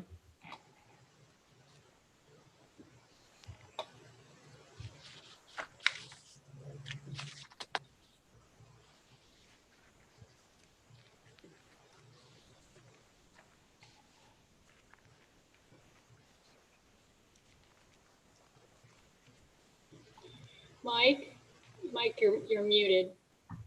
I'm sorry about that. No problem. Good evening, City of Santa Rosa Parks Commissioners and members of the public. My name is Mike Finelli. I'm the Recreation Supervisor for the Parks and Community Services Facilities Division. And I wanted to thank you in your time for reviewing the annual staff report for the community gardens. I also want to thank Christy, who will be controlling the PowerPoint presentation, which will summarize the annual staff report at this time. You can move to number 2, please. Thank you. Okay, so the North Community Garden, also known as Crow Canyon Gardens, is currently sitting at 100% occupancy, as all 52 allotments are reserved by active gardeners. 100% capacity at the North Community Gardens equates to a revenue figure of $18,180. All plot sizes at the North Community Garden are all measuring at 25 by 15 feet, so they're all identical. Next. So a little history on the North Community Garden reservation process. Participation in the North Community Garden has shown gradual increase in participation since 2018, as we have increased approximately 17% over the past 3 years to reach a 100% occupancy mark in 2020. Participation at the North Garden is a desirable location, as the garden is nestled into a natural park setting. with surrounding trees and shade canopy to accommodate community gardeners.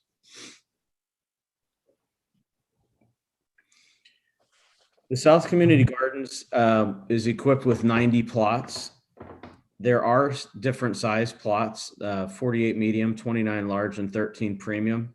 I did want to note that the premium size is still not 100% of the amount of the 25 by 15 measurement located at the North Community Garden. But there are 3 different allotment sizes there, which were customly redone in 2018 with hopes of attracting more customers. Next. The participation at the South Community Garden has shown a decline since 2018, which resulted in occupancy percentages to decrease from 24% down to currently 13% in 2020. We're attributing lack of participation to a pervasive ground squirrel problem, the direct sunlight, and lack of shade options for gardeners.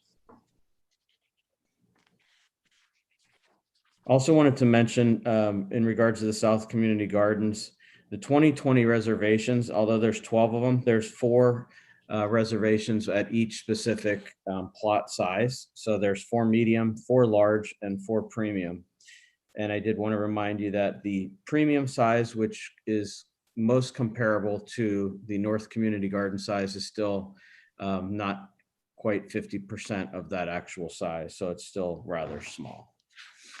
The next slide here that's up in front of us is the master plan consideration. So several ideas and concepts for redevelopment of the land of the South Garden were proposed to the Parks and Community Services Commission in 2018. A lot of these ideas are now represented in the current master plan, and several concepts include outdoor fitness equipment, a pickleball court, shaded seating with a park area, and a native plant garden and/or botanical garden. So the master plan considerations for the South Community Garden, there's about 5 or 6 of them.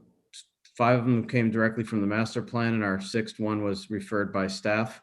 What we had looked at is activating the space by incorporating an outdoor fitness or equipment, outdoor fitness equipment for seniors, or a pickleball court. Native, sustainable, low maintenance plants, also known as botanical gardens.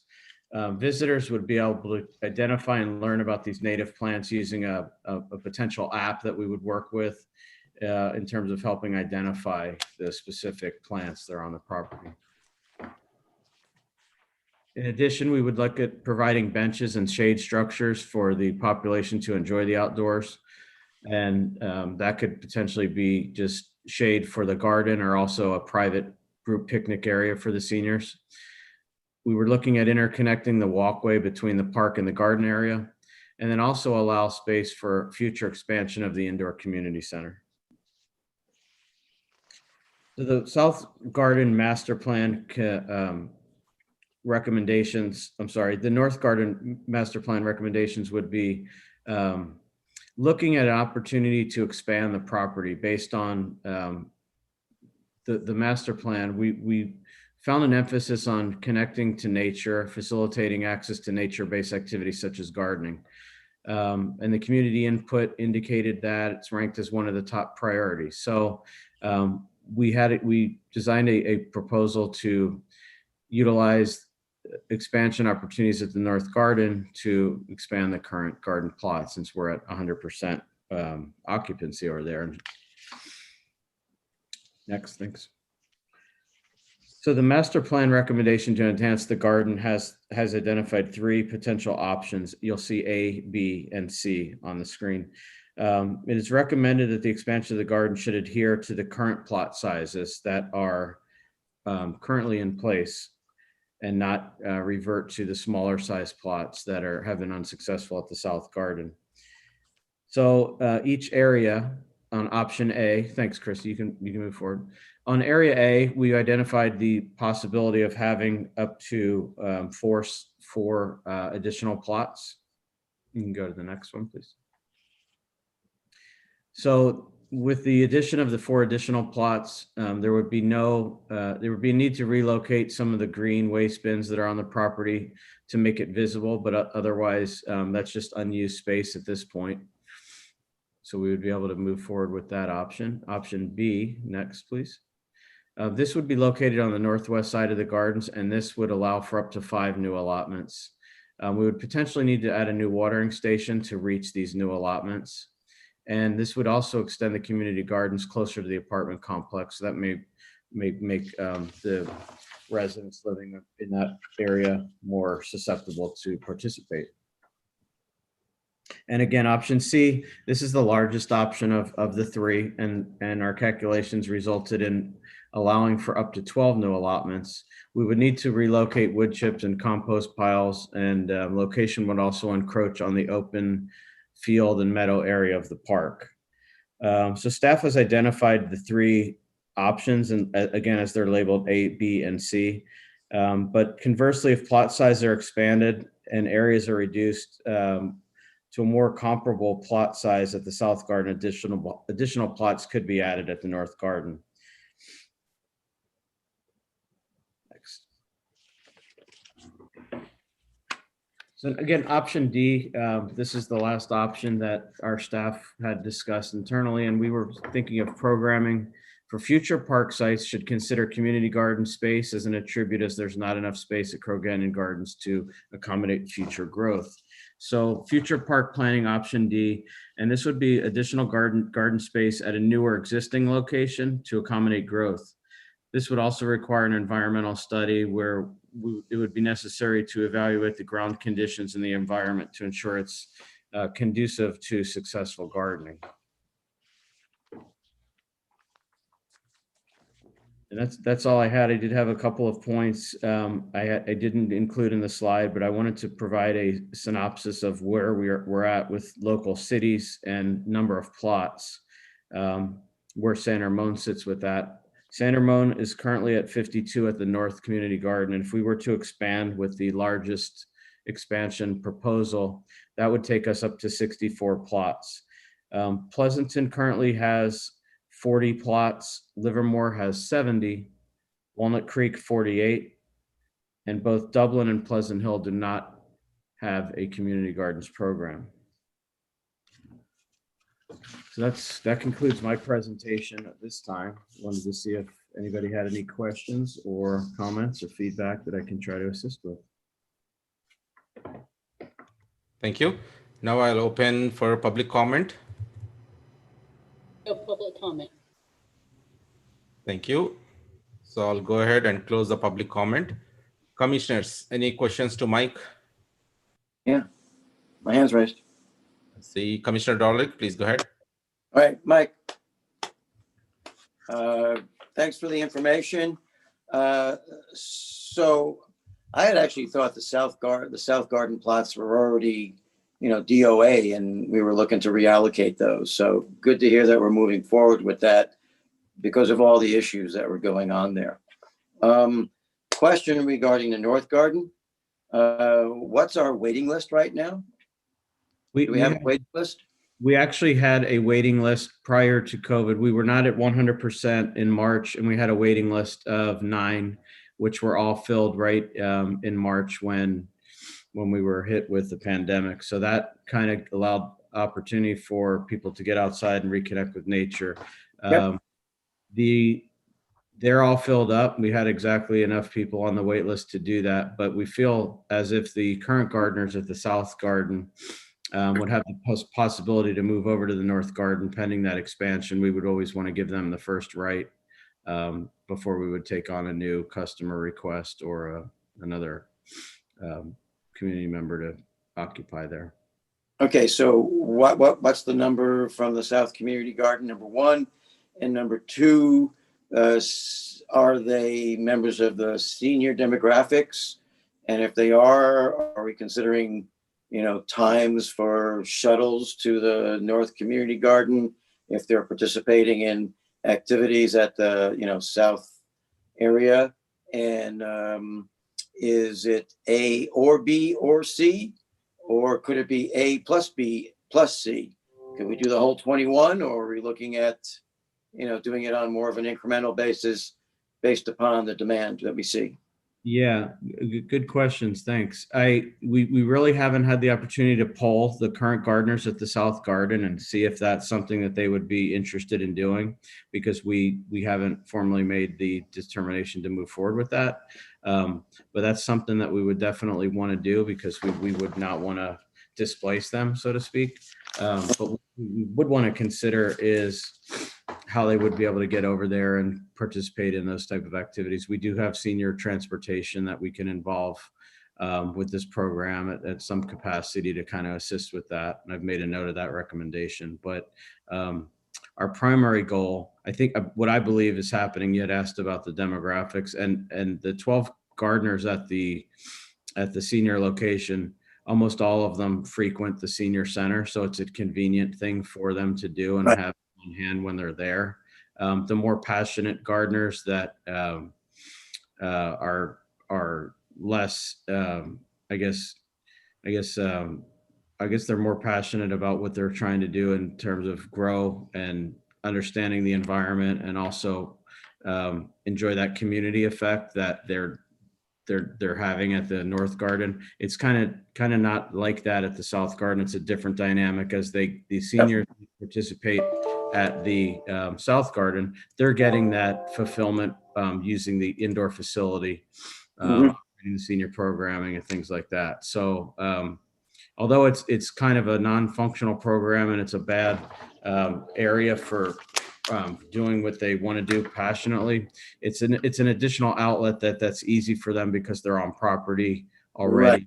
Right. And it's not a major loss. But again, it's something that we had noticed that the seniors or the non-seniors that rented there quickly canceled, asked to relocate, did not renew.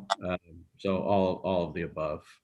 Yeah, and I also think the terrain is a lot different at the North Gardens, and may not be as easily navigable for someone that might have any kind of ambulatory issues or et cetera. And the South Garden seems more of a community event. You're there, so let's do some gardening, as opposed to the people in the North Garden seem to be much their interest seems to be much more the gardening itself, rather than any kind of community activity.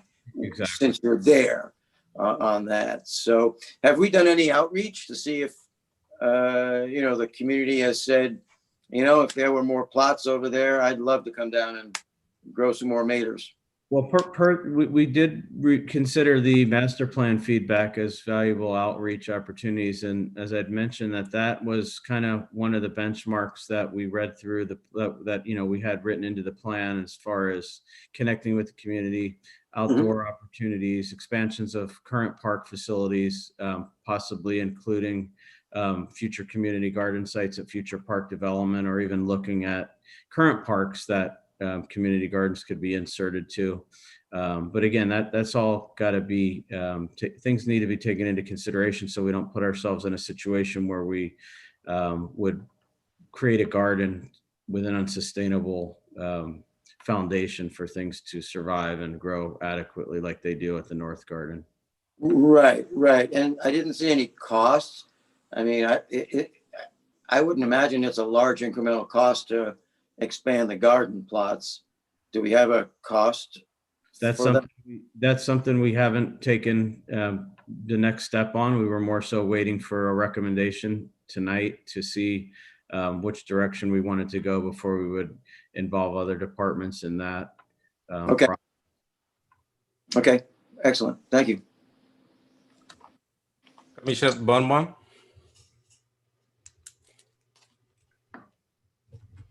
Mike, thank you for the update.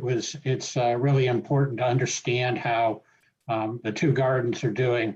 I would suggest that any discussion about increasing the number of garden spaces at the Crow Canyon Gardens be postponed until we're done with the discussions that are currently going on with the facilities subcommittee, we are discussing, the nature of the park. We're discussing the amenities that we would want to recommend to the full commission. And, I think part of that might include an expansion of the gardens. So I believe the sites that you proposed or suggested, actually 3 of us were at the gardens today on a tour, and we actually did walk those areas. So we're aware of where they are, but I believe, we really need to hold off on making any kind of decision until the facilities committee is able to bring forward a recommendation to the full commission. Understood. Thank you. I also would suggest is that we somehow put on a priority list what we will do with the South Gardens. I think many of the recommendations are good recommendations. I think we need to figure out what we want to do with that piece of land and then look at where that falls on the overall priorities and funding requirements to do anything with it. Absolutely. I'm done. Thank you. Vice Chair Lopez Lipsy. Well, thank you for that report. Very good.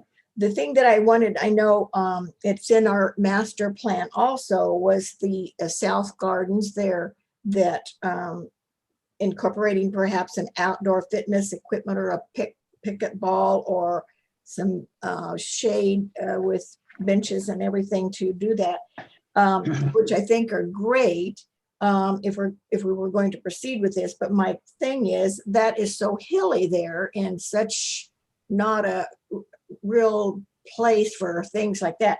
So I would think that if we went ahead with that, how would we level it out so that you could get some fitness equipment in there or a pickup ball or whatever? Because then, as you refer to what Commissioner Bimbaum said, that, would it be on our high priority? And I would think it would be sort of costly probably, because to me, you'd have to do some extensive grading there. I have to think it there.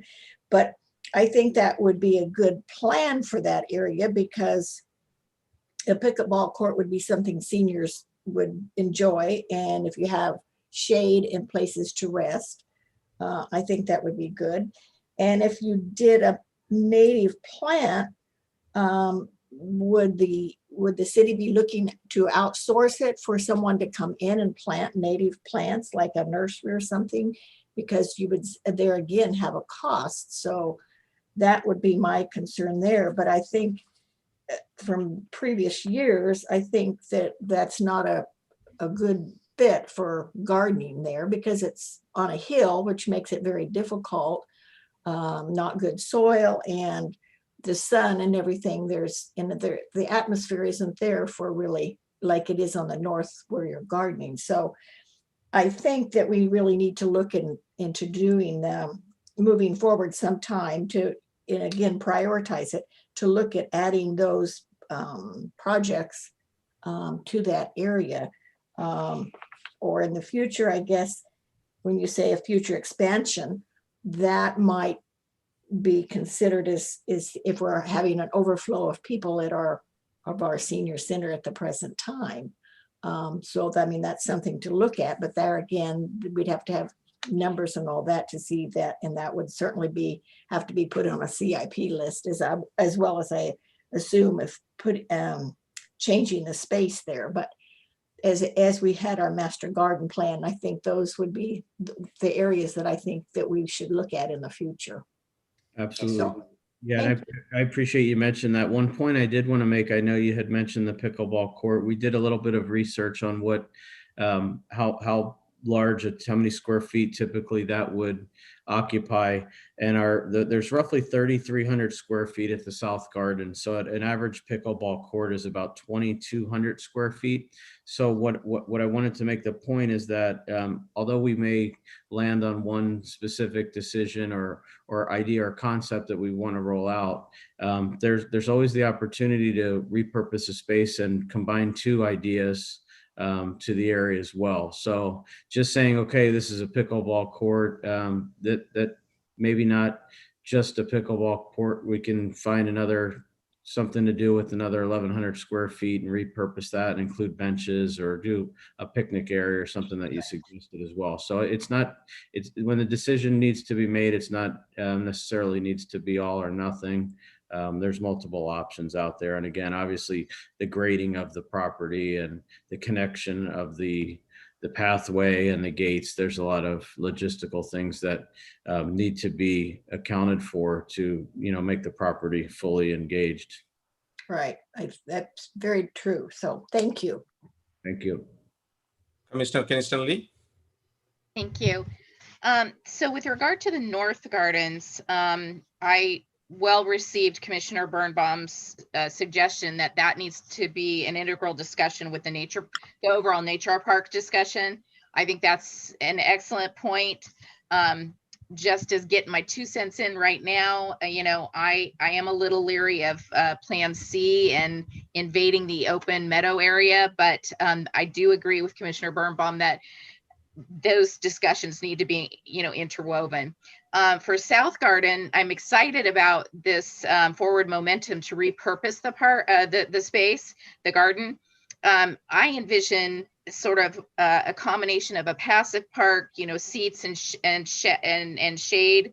And I'm not excited about pickleball. I know that's all been touted as all the rage. I don't know that that's the right space for it. And I wouldn't move forward with that. Also, I'm concerned about the supplemental equipment that's required to play it, and that's a logistical nightmare. I'm sure staff can tell you, but I am intrigued by the fitness equipment option. However, I would want to make sure that it is a universal type of equipment, that there's a common denominator of being utilized by all fitness levels. I'd want it to be something that seniors could utilize successfully.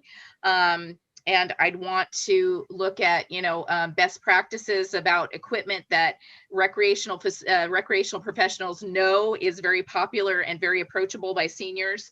And my thought is that, I like the idea of the native plants and celebrating, drought resistant landscaping and so forth, but I wonder if we could utilize our senior volunteer community and specifically folks who are interested in gardening and have like senior stewards of the park. We have our volunteer program, and could we possibly say, these are areas, it might not be all of the landscaping, but these are areas that we want our senior gardeners to own and take responsibility for. And they're like our senior stewards. And so it's a cost-effective approach. It keeps them gardening in a space that's maybe familiar to them.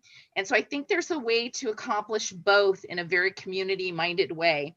And I think that was it. But I like that we're dynamic, and we see, because, when I was on the Parks Commission before, there were problems with that space in gardening, right? It wasn't ever really popular. So we've had this discussion over the years. So I'm excited that you guys are, pivoting and you're looking at ways to utilize the space that works for our community and making us connected. So that's it. Thank you. Thank you. Commissioner Osland. Thank you, Chair Burrows. Thank you, Mike. Great presentation and learned a lot. A question that came up, and I'm not sure if I missed this, but are all the gardens going away? Or has there been any thought about maybe keeping about 10 of them and just, kind of phasing them out as the years go ahead? So that was a question that I had. And the other question I had was, do the gardeners know about the gardens going away? And you answered that you haven't surveyed them yet. But I was just curious, has there been any discussion about maybe keeping just a few there? We did internally discuss an option to keep some on site, and our concern was that we know that the issues are still going to exist, whether we keep them or basically the same issues that the gardeners are having. It's just not a conducive area for that. Although it's a convenience thing, and as I'd mentioned earlier, it's something that benefits the seniors because it's on property and they're already there at the facility, and it's one less need for transportation.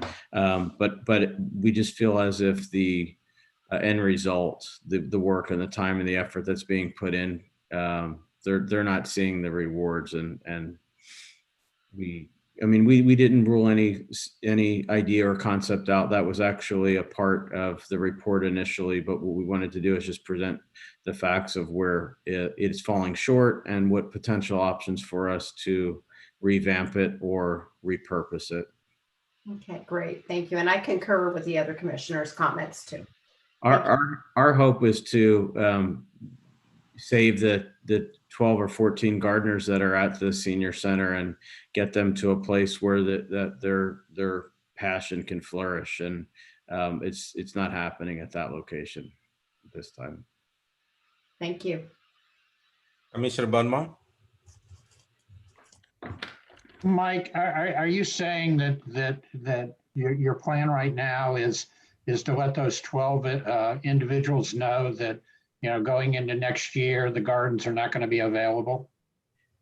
We're not at that part right yet. We are continuing as is. This is for information. We're seeking your feedback. We're seeking your direction and input. We have not communicated to any of the current gardeners any of this report that has been presented this evening. These are all internal concepts based on direction by the master plan and direction to repurpose the land and the space that we have available. We have not communicated with any current gardeners or asked if they would be interested in moving over, if they would only do it at that location. We're just not at that spot yet. So Mike, what's the incremental cost of maintaining the gardens, and let's say with just those 12 individuals? That's something that the Public Works Department handles. I don't have those costs off the top of my head, but it's something I can certainly follow back with you on. Is it a big number or a little number? There's water, there's equipment, which is minimal. There's a little bit of maintenance that goes on out there daily with our staff, but I can't imagine it's a very large number. So I would be cautious about moving quickly on eliminating those 12 spots because of all the reasons that you just said of they garden because they're there, they like to garden and not have an alternative for them. I believe the overall plan for Crow Canyon Gardens may have opportunities, but that's going to take some time. And that's not going to be something that's going to happen in the next 6 months. So, and then I think we also need to have a plan for what we're going to do with that area before we all of a sudden just say, you know what, we're closing it down. And then those people, they come there and 6 months later, it's just sitting there and nothing's going on. I think that would be very, not disrespectful, but would be discouraging to them. So I think we need to think this thing through before we start pulling triggers. Yeah, might I throw in here, it's not the intention to do anything immediately. You receive an annual report on the community garden, so we wanted to get your feedback on the direction that we might want to start exploring, but we have no intention whatsoever of closing the garden immediately. There is nothing in the budget to do the redevelopment. But as you know, these projects take several years with which to implement, to identify funding, to identify how we might do it. So we just wanted to catch the feelings of the commission in general feedback, no motion required, about what your thoughts were. And so I think to some extent, we've gotten a pretty good picture that you're in support of us moving forward with looking at considerations to change up that space. I didn't hear a bunch of people saying we must keep that south garden. And so staff can work with that, and we'll come back to you eventually as we move through the process to say, yeah, it's not feasible to do this, but it's feasible to do that based on what you said here tonight. Thanks, Kathy and Mike. Thank you. Thanks, Mike. Thanks for presentation, and thanks, Commissioner, for excellent feedback. I'm definitely looking forward for the passive gym. Hopefully that will be our pilot park or pilot passive gym that we can roll out to other parks that community is looking forward for. Thank you. Absolutely. Okay, with that, we are going to item 8.4, virtual farm life education tour presented by Recreation Coordinator Jessica Reber. Hi, and I will be sharing my screen with you as I think I have access to that, but let me get to that real quick. Here we are. I have a couple items that I'll be going through tonight. But first of all, thank you, commissioners and chair, for having me this evening. I'm really excited to talk to you about where we're headed with the Farm Life Education Tour. It is just recommended that you provide feedback on what we've done with the virtual Farm Life Education program, how we want to implement it, and the fee structure. So an overview of the program in years past, it began in 2003, and it's at Forest Home Farms, and it serves over 2,000 students a year. And right now we're just talking about the Farm Life Education program. When you group Victorian Life into that, it is over 3,000, but for Farm Life alone, it's over 2,000 students a year. The curriculum covers San Ramon Valley's earliest settlers.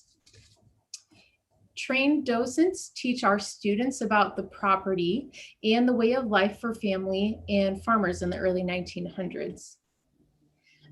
It was also the recipient of the CPRS Award of Excellence in Programming. So in the age of COVID, of course, we can't have all of these students come through our program, but they're not only missing out on, a day out of the classroom, but they're missing out on that educational content, on that hands-on learning. And so starting in July, we have been working on and have created a virtual format for this educational content to still be accessible to teachers and students. We have dedicated over 150 hours to create the virtual tours and the content to go along with it. Docents were recorded one at a time and edited into seamless teaching videos. The first two took a little while as we were learning how to use all the equipment and how do you edit these videos together. But it really has become a seamless teaching video. And then each video also has at least one worksheet that corresponds to it, as well as additional supplemental activity sheets. We have created a Google web page for it. It's secure, it's locked down. Access is only given to registered email addresses, and those videos can only be shared during virtual class time. So I'll get a little bit more into that later, but essentially, teachers would express interest or school expresses interest, they register, and then we add their email to that access list. And then it goes out to them and they have access to all of the content. So on the website, this is just a little snippet, but I will also get out of this and click over to another screen where we actually look at the site that we've created. But on the front page, on the home page, is all of the videos in the sequence that they would normally walk around the farm and do these. It also includes a short description as well as the length of the video. That way teachers know as they're going into it how much time to allocate for this, and then on top of the associated worksheets that we have. And then if you click over to another tab that I have circled up in the right-hand corner, there is a tab for the PDF worksheets. And as I said, each one of our videos has an associated worksheet that goes with it, or a little quiz. And some of the worksheets are to just ask questions, give teachers a place to start with the curriculum, and see if they got the content of the video. There are other worksheets where then we've also extrapolated from that information and done really application kind of questions based on the information in the video. So right now, I will click over to our, actual website. Excuse me.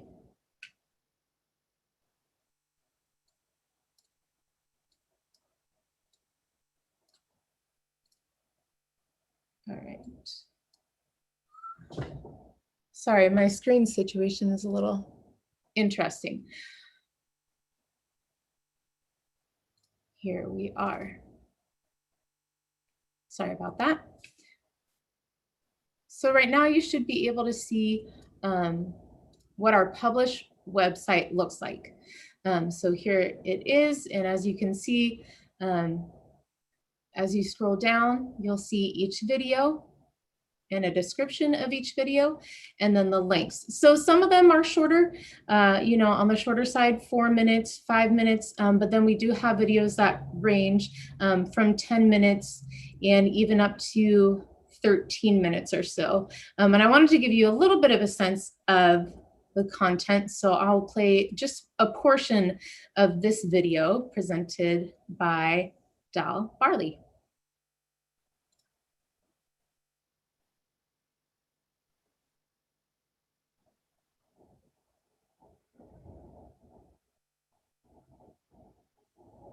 I'm Dal Barley, otherwise known as Grandpa Dal, here at Forest Home Farms Historic Park.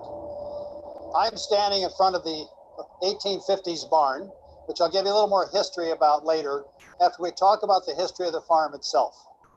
The land we're on was once inhabited by Native American tribes for thousands of years. Eventually in the 1700s, the Spanish moved in and started to colonize the area.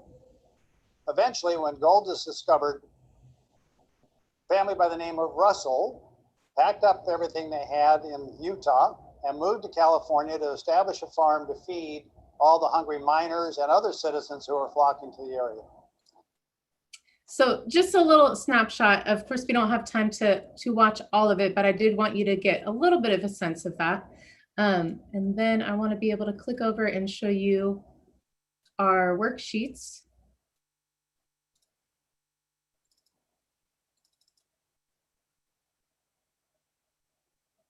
Here we are. Sorry, it's taking a moment to load, but as you can see from the screenshot before each, so we just watched the 1850s barn video, and here's a little quiz that'll be associated with it. So again, the teachers will have access to this once we add their email address to access the site, and then they can grab this information. They'll click right here. They'll be able to download this, and either they can assign it as homework, you know, or they can decide to do it in the classroom. And then we also have Google Forms, which we're not able to load in a succinct way on the website. So we've decided that we will just share that directly with the teachers. And the reason we decided to go with Google Forms as well is that when you do a Google form, the answers will go directly back to the teachers. So then, you know, that's just another component that we're trying to make things easier for them since we are in this age where all of the learning is virtual. So, oh.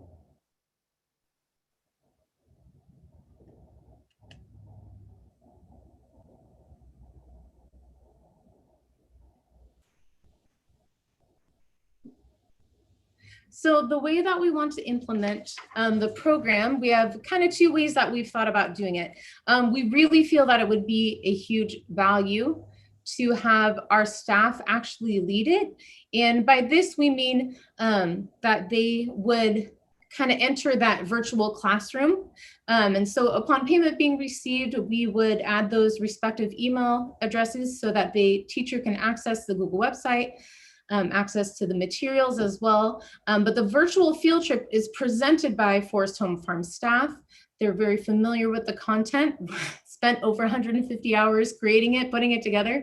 And so it adds that interactive component with the ability to answer questions, give additional information. And then we've also come up with some other hands-on components that the class can do together, since they're, of course, missing out on, you know, coming here like they normally would, making butter, watching our canner make jam. And so, you know, we have a couple activities, making your own jam labels, since the Boones did sell jam and we have one of their jam labels that they can look at and model after. Cut out and stick together a mortise and tenon joint. So doing it out of paper rather than being able to hold that physical one that we have up in the barn. And then a demonstration, kind of like a Simon Says, of farm chores. You know, what did it look like when Grandma Patty Ann was darning the sock? So things like that, just to get the kids active and moving and interacting with our staff. The other option would just be teacher-led instruction. And so, of course, they're gonna get the same access to the materials and to the website. And the videos and the worksheets are in electronic format, as I just showed you. So in this regard, the teachers would do it at their own determined pace, whether they decide to do it all in one day or a component here and there over the course of, you know, maybe a week or so. So the teacher shares the screen with the class to view the videos. The worksheets, like I said, mentioned before, can be downloaded and done in class, or it can be done for homework. The electronic worksheets are administered as the teacher chooses again, and the answers go directly back to the teacher's email. The way that we are promoting it, traditionally, when we are inviting them to the farm physically, we send an email to all previously enrolled schools, and that's the same that we're doing for our virtual tours. I have a list of all the emails of past teachers who have come and school contacts. And so we're sending out the information to them to let them know, you know, hold a place for this curriculum. We know that you're going to be teaching local history soon, and we still have this available for you to do. Our Forest Home Farms website, the one that's a part of our city website, is also updated with virtual tour information. So there has always been a tab that says education programs, and now that is updated to say new virtual tour, come check us out. And it has a couple of videos, which I'll show you momentarily. Working through the PTA, we have, of course, PTA contacts. We partner with the schools a lot, and so we're just trying to further disseminate the information through those avenues. Teachers, as they are interested and hear about the program, contact staff. Then staff will create an account by which the school is invoiced. Once payment is received, the teachers are given access to the content and receive instruction on how to access the content. Staff are available to talk through any issues. And of course, if we are the ones who will be implementing the virtual tour, then we'll have that discussion as well. So currently, we have the benefit of piloting with 2 third grade teachers. Our part-time staff, who has helped put this, all these videos together and this wonderful content together, has a teacher background. She has a friend who is willing to pilot it for us, as well as one of our staffs. Children's teacher is also looking at the content for us to provide feedback from that teacher's perspective, and see if there's anything that isn't working for them. So our proposed fee structure is $95 per class for the staff-led instruction through the virtual tour. And so that, again, will include that additional component of having that person who really knows the material, who can interact with the students. It gives teachers a break in the sense that, yes, they still have to be present in their classroom, but they don't have to worry about this content for this 3-hour block of time, 2.5, 3-hour block of time, where our staff will come in and teach the content, not to mention not having to spend time reviewing and learning the content well enough to then teach in their own classroom. However, if they wanted to do that, then access to the materials and the website is $75 per class. And like I said, and like you have seen, it includes the videos, those little quizzes, and then additional worksheets that we have. So to date, staff time to produce the content has been about $3,200. That's just based on hours that it has taken to get in here, film each docent one at a time, when we were first learning, unfortunately, going back to refilm people when we realized we filmed them, but we didn't get audio, all these little pieces here and there. But to date, also, we are still under what, we normally would have been paying staff to be here and running the program. So that includes the videos and the worksheets. Another great benefit of this has been that we have been able to edit from these larger educational videos, shorter clips that have been loaded to our city YouTube that then our app developer has been able to load onto our self-guided tour app here at the farm. And so that's been a long-term goal of ours anyway. And so we've been able to, check both boxes by doing this. The clips can also be used for additional promotional material in the future. And the cost for staff-led virtual tour would be around $60, $20 an hour for 3 hours to be in the classroom, and then to also organize the content, do any behind the scenes admin items with the teacher or school. So at this time, I would like to just thank you for your time and hand it over for any questions and get your feedback on the content, delivery, and the fee structure. Public comment is open now. Madam Clerk, anybody up for public comment? No, we do not have any public comment. Okay, thank you. Then we'll go ahead and open for commissioners. Commissioners, any questions? Please go ahead. Okay, let me see. Commissioner Keniston Lee. Thank you. I actually think Commissioner Birnbaum had his hand up first. The problem is here, for me, it shows like a alphabetical order. Okay, all right, I'll just get it done then. Number one, Jessica, great job. I am forever impressed with how Kathy and your whole team adapt to the situation and come up with creative ways to keep our community engaged and keep utilizing our assets and our resources in a creative way. Thank you for that. I love that. I have a couple questions and then a couple ideas. I first want to say, when this item was coming up, I talked to my kids about it, specifically my daughter. She still remembers, she's in college, still remembers going to the farm, still remembers, I will never forget, I was with them, of course, but she cannot forget the tomato jam and the saltines, because after the program, I had to hunt down tomato jam and saltines because Grandma and Grandpa showed them how to, that was something to do. So it's amazing at that young age what an impact that historical education piece has on them. So it's important, and it's great that we can in any way continue that. Question, the $95 per classroom, is that anticipated to cover our costs? It is covering certainly staff time, the staff time dedicated to that in class. Historically when classes come, they pay $185 a class.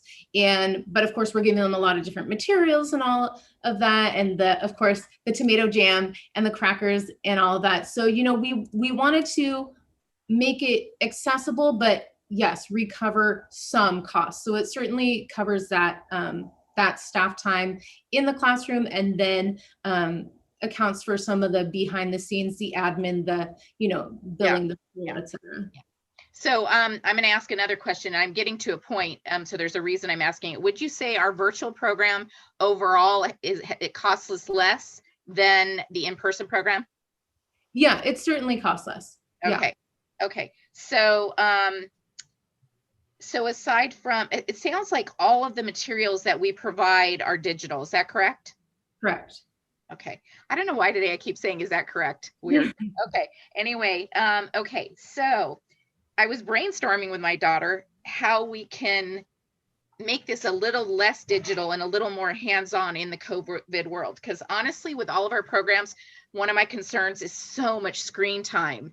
And while I think this nature education piece is a great diversion from typical remote learning, it would be neat if we could figure out how do we somehow get something in the hands of the kids remotely where they can demonstrate their knowledge? So I would almost challenge staff to think about a way to do that.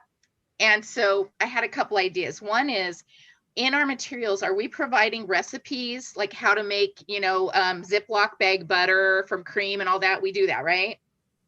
Perfect. Okay, that's good. And I'm almost wondering too, if there could be, if our costs are low and if we could fit it into the budget or somehow add a few more bucks to the cost, to the fees, could we do something like farm mail, where we follow up and the kids get a letter from grandma or grandpa and there's a seed packet inside where they can plant something at their house, which is more, tactile and more engaging, you know what I mean? So I'd love to see us explore something. Like, I think in Parks and Recreation, we have this opportunity to go outside of the box with being safe, keeping social distancing, but allowing the kids some hands-on. And I don't know exactly where that sweet spot is, but I challenge us to think outside the box and to think about how we can do that. So recipes, mail seeds, my daughter even suggested getting them a mason jar somehow. And I don't know if the teachers have in remote learning environment a mechanism that they've created to get supplies to the kids on a regular basis, but maybe we can somehow plug into that.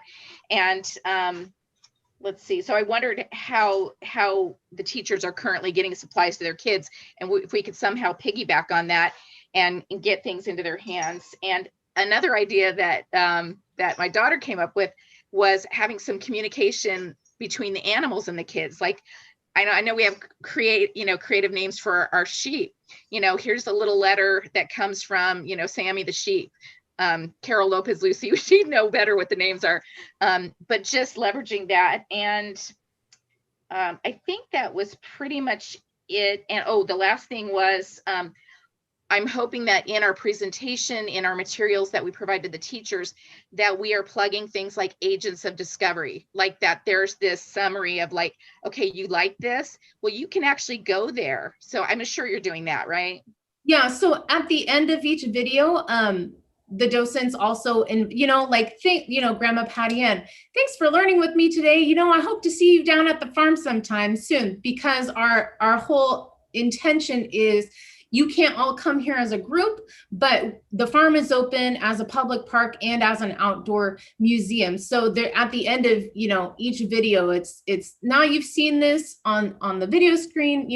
Please come and see it in person and look around and kind of explore. And then I really appreciate your comment about those hands-on kind of things. And so we were wrestling with that and thinking about what can we do, because I agree with you with the screen time. So the delivery of the materials is digital, but there are some items that we intend to be printed out. There's coloring and like making a map of the farm based on these mathematical things that we've been given.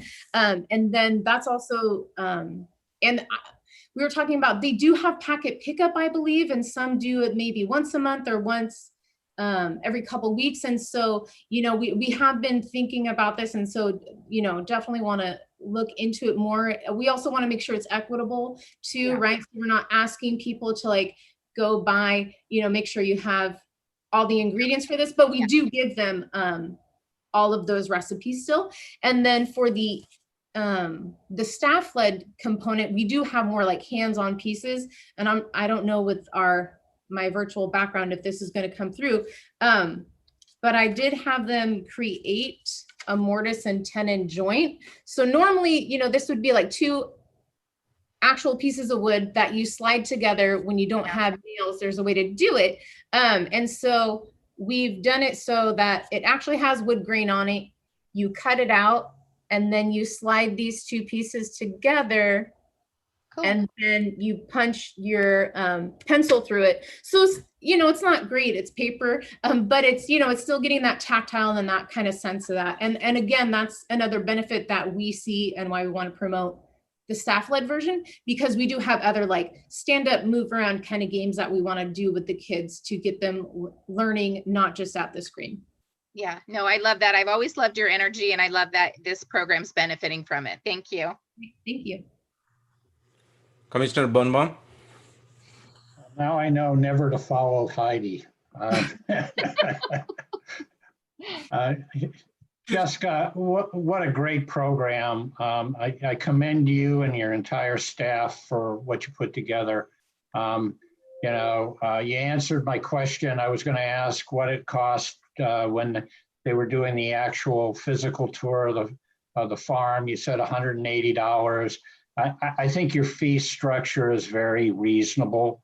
I would highly promote the docent-led discussion because I think that brings true value to it.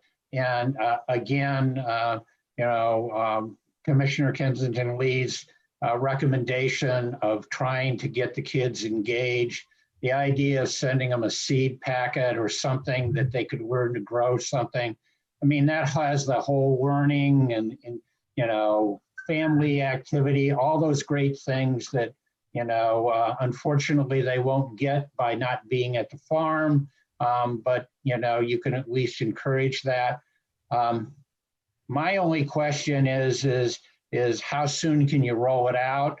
And, how soon can you measure the performance of it? I think that if you're successful with this, you might get calls from other school districts wanting to, see whether they can piggyback on this, because as these kids sit in these classrooms and, the teachers are looking for ways to get them engaged, this definitely, would be something that I would view as something that other, teachers would look at and say, great idea. So super job, I'm very supportive of, moving this thing forward. And, again, Kathy, you guys continue to innovate when, you get put to the task. So great job. Thank you. Commissioner Roberts. Thank you. Jessica, Kathy and staff, I think that you did a great job taking this virtual. Obviously COVID and education in general. Right now kids, I think, really need something like this. There's no doubt about it. And to Commissioner Birnbaum's point, I think the docent really makes a lot of sense because it would help kids sort of disconnect from their normal day spending, hours on, virtually with that teacher. And so that a docent would really kind of help them disconnect, in my opinion. But then my other question would be have you talked to the teachers and gotten their feedback as to whether or not they'd want to try to lead this? Because right now in this remote learning scenario we're in right now, I mean, teachers, the amount of the load of work that they have that they're dealing with right now, they're looking for minutes in the day to try to figure out how to deal with this. And so I'm just curious what their feedback is as far as this. And I would imagine that, this is one extra thing that would be very difficult for them to manage. Yeah. And so of course, these are all things that we've been thinking about and people have, educator friends broadly. And when we've talked about it, they've been like, oh, that sounds great. It's something else to fill time in the day. And it meets that educational criteria that they're looking for, especially for local history in third grade. And like I mentioned, we do have 2 San Ramon Valley Unified School District teachers that currently have access to the material. So that was last week. We gave it to them, but again, we know that they have a lot going on, so we're not jumping on them for feedback. But they have one of them responded to me, had a chance to give a brief overview of stuff and said, it looks good. Are the, a question like, are the PDFs downloadable? Yes, they are. And so they haven't implemented it yet, but they are looking forward to it. But like you said, it is just one more thing. And that's why we want, that's why we think having staff lead it. Yeah, no, 100, absolutely. And again, I think you do 2 things by doing that, right? You give teachers a little bit more time in their day for things that they need to take care of. But then that docent, I think, really puts the kid in a different space. It really helps them disconnect, in my opinion. So, but then to your other point about, and I know that other commissioners mentioned this, getting them to do some more activities, even if it were to give them like a quick assignment to maybe go in their own backyard and do something, right? Or maybe their closest, nearest park, Right. to do an assignment that's connected to this activity would might work for them, especially for our little kids, right? That need those kinds of activities, right, to round out their day. And then the other thing I was just going to say is just thanks for thinking about the equity piece and all of this. I know that you guys did a good job with the summer camps, right? Not just getting kids out on the fields, but then you also considered those who weren't going to go back out on the field and did that virtually for those kids. And so I think that was great on your guys' part to be able to pivot and do that. Hopefully we were able to do that with that same sort of thinking with this program.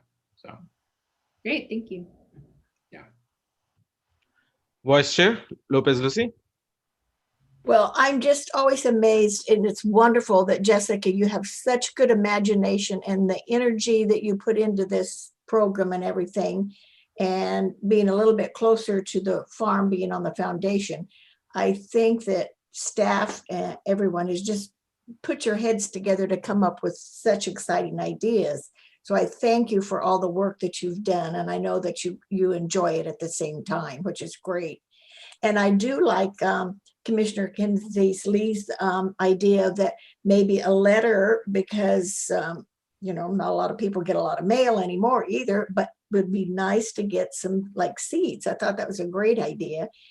And then not only can they work with their family with that, but you could go in your backyard and plant it. And even if you live in an apartment, you can get a little pot or something and plant them so that, again, there's not a lot of excessive costs and everything. But I think also I agree with Commissioner Roberts that with the docent-led program would be much more effective than, because they're seeing a different person on the screen. It just kind of separates them from everyday seeing that same person, the teacher. And I think that's great. So I think this is a wonderful program, and certainly I'm hoping that the foundation can help even expand it to help you even furthermore. But I think it's great. And also I know we're going to promote it on the foundation's website to even further the communication to the community. So thank you again. It's a great program. Great, thank you. And like you said, I do. I mean, that's the benefit of all of it, is I really love it too. I love working here. So Yes. I'm just so happy to be able to do it. So thank you. Thank you. Commissioner Ausland. Thank you, Chair Burrows. And Jessica, you can just feel your enthusiasm. It's just coming through the vibes of the computer here. Thank you so much. I just love this to death. I mean, it's just so rich and wonderful, since the kids actually can't go there. And I think your fees are spot on. I don't have any, comments or anything about that. I love Commissioner Kinnison Lee's suggestion about the letter as well, and the seed packet. And I've been thinking a lot about, just children today don't even know really how to write a letter. And, having a pen pal used to be really a big thing that I had when I was young. And, I was, as you were talking, thinking about the farm animals there, and there's just so many possibilities of, adopting an animal for a week, or, a sheep, whatever. You guys, you're spot on. There's so many fun things you can do. And I was thinking, oh my gosh, all these other school districts need to take advantage of this because it's so rich. So thank you very much. I love it, every bit of it. Thank you. Student Commissioner Ramesh. Thank you. I would first like to, again, thank you for all the work that you've been doing. I know how difficult it is to compile and teach virtually, and I understand the amount of time and resources that it takes to build this foundation. But I was wondering if there was any plan in place for how to sort of transition this to a hybrid learning classroom. And if there are any ideas to incorporate more hands-on resources like Commissioner Kinnison Lee was previously talking about, if we move back like to a hybrid learning next semester? Yeah, that's an excellent question. So, you know, the video content doesn't change. That's still the same. And I think that's the really rich part because you get all of our different docents in there. But certainly, you know, if you broadcast that then within the classroom for those who are there, and then those who are at home can still be sharing that screen and watching it. And yeah, if we can get in a classroom and get some hands-on time with the kids, then certainly that opens it up a lot more for those things that we have traditionally done here anyway, whether that be putting you know, whipping cream in a mason jar and shaking it and making the butter, or doing that demonstration of smashing the pomegranates and making jam. So yeah, it would lend itself very seamlessly, I think, into that hybrid model as well. Thank you. Thank you. Thank you, Jessica, for presenting excellent program. It's pretty exciting. One question is regarding the Scouts. Is like I remember as one time visiting with my team, with my den to historic farm. So is this something that we can even check with the Scouts to see if they are interested in this? I mean, I'm sure there's a way to deliver it if we hadn't considered that, but certainly it's virtual and we can get it out to people if that's what they want to do, you know. And currently, since we're not accepting, of course, large gatherings of people at the farm, still when people call the farm and want to come and have different things going on, what I do is I say we're open from this time to this time. You know, as long as you're keeping with your little cohort, you're good. And then I direct them to our new self-guided tour, which is Autocast, OTOCAST. And like I said, a lot of the videos that are longer for the educational program, we have shorter snippets of that on the self-guided tour that you can access on your phone from the farm. So that's diverting a little bit from what you said. I'm letting you know that's something you could come do right now because it's already on the app. But certainly we can look at getting this out to groups besides just the school. Sounds good. Hopefully, eventually we'll like a hybrid, right? The question came up. Eventually, we can provide this program for everyone, all the residents, you know, with this hybrid program. I would love to watch all those videos and participate with my kids. I mean, you're not supposed to have favorites, but I'm telling you, Grandma Patty Ann, she's adorable. So if you go on Autocast and you go to Grandma's Garage, she's great. Perfect. Thank you. I just saw hand raised and then disappeared. Okay. Okay, I see. Cool. Thank you very much. So with that, let's go to item number 9, staff reports. 9.1, recreation program and community services report. You have the report. Did anyone have any questions on anything in the rec report? Commissioner Kenny. Yeah, just quickly on Autocast and Agents of Discovery, and I guess I could ask Jessica, how are we promoting that generally to the schools? Are we using Peachjar? Oh, I haven't gotten onto Peachjar. So for Autocast, well, for both of the apps, we've done different, you know, promoting marketing through our different, what are they all called? All of the social media, the Instagram, Facebook, the Nextdoor. So we've done different pushes through there, and you know, periodic updates as well with like pictures. Hey, come check us out. And so, yeah. But nothing through Peachjar yet. Not Peachjar, but that's. Do you have an agreement with the district to get free use of Peachjar? We don't get free use. We pay for our Peachjar use. You do? Okay. Thanks for letting me know. Okay, but if it's cost effective, it's something to think about. Yeah. Thank you.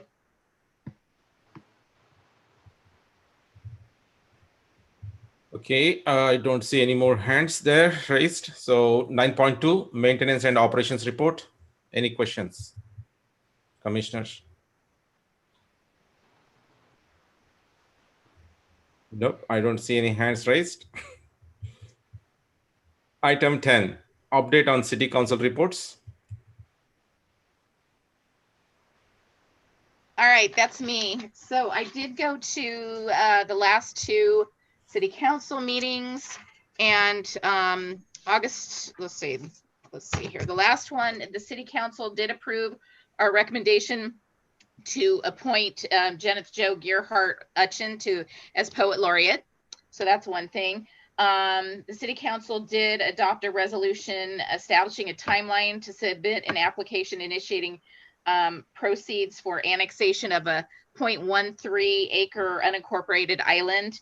It's something ABAG does to kind of be consistent with its land. It's like a land use best practice, I guess.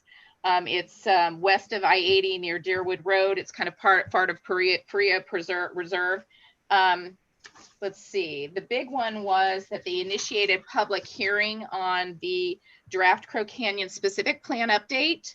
That was started. They received a consultant presentation, opened public hearing, received public testimony, provided some initial feedback, asked some questions of planning with regard to the update to the specific plan.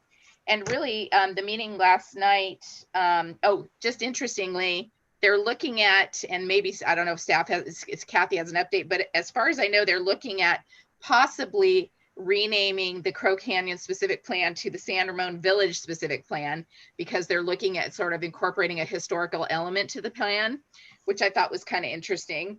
And then they also reported that San Ramon received a 2020 Beacon Platinum Spotlight Award for significant energy savings that we've demonstrated with changing of lights and so forth. So everybody was very excited about that. I believe it was 53% energy savings. So that was pretty cool. Last night's meeting, they issued a proclamation honoring Domestic Violence Awareness Month, which is October 2020. They continued with the second of what will be 3 public hearings on the Crow Canyon specific plan update. They introduced the actual ordinance, and it would be at the 3rd, I believe, if I'm not mistaken, Kathy, it'll be at the 3rd public hearing that they could potentially vote on adopting the ordinance. Is that correct? And then let's see here. They did also, they authorized the mayor to execute the updated library MOU amendment. And those are the biggies. Thank you. Thank you.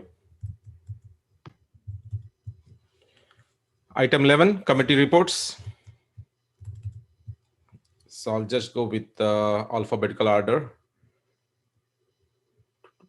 Commissioner Birnbaum.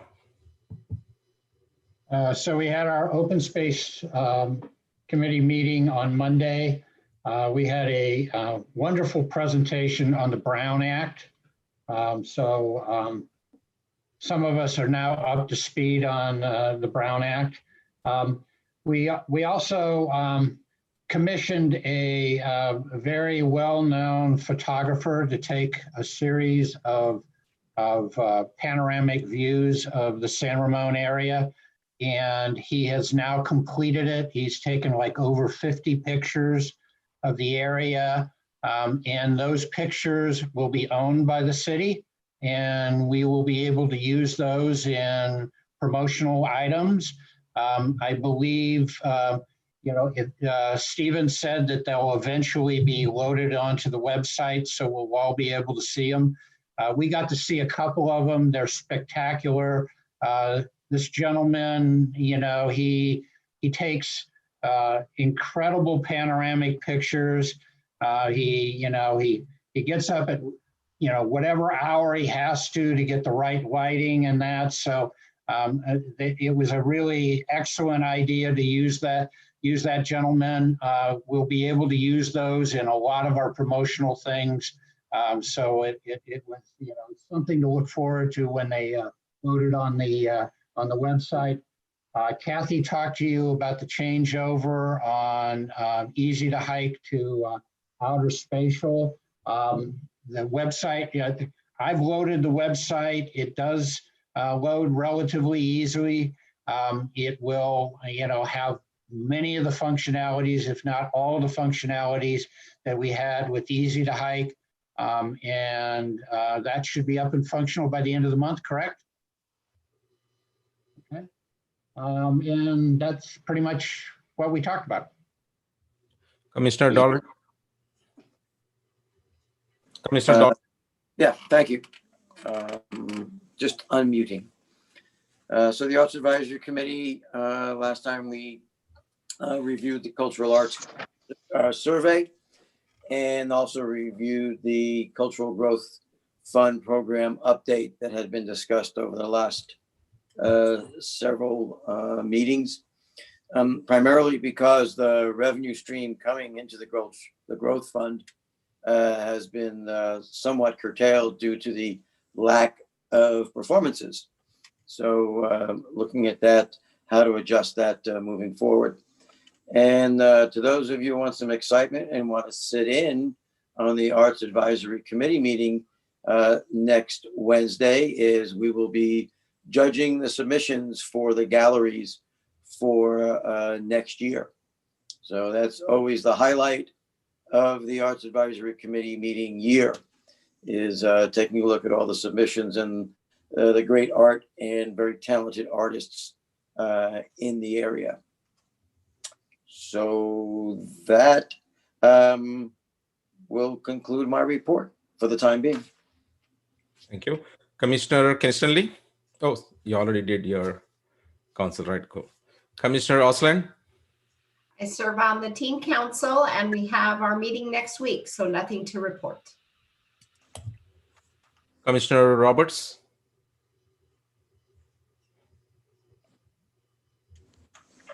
Mute, unmute.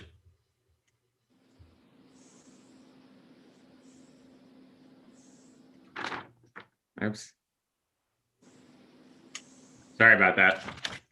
So I just joined the recent meeting. Well, as we know, due to COVID, a lot of the classes, the fitness classes have been closed down, but staff seems to have really done a good job in reaching out to these isolated seniors through virtual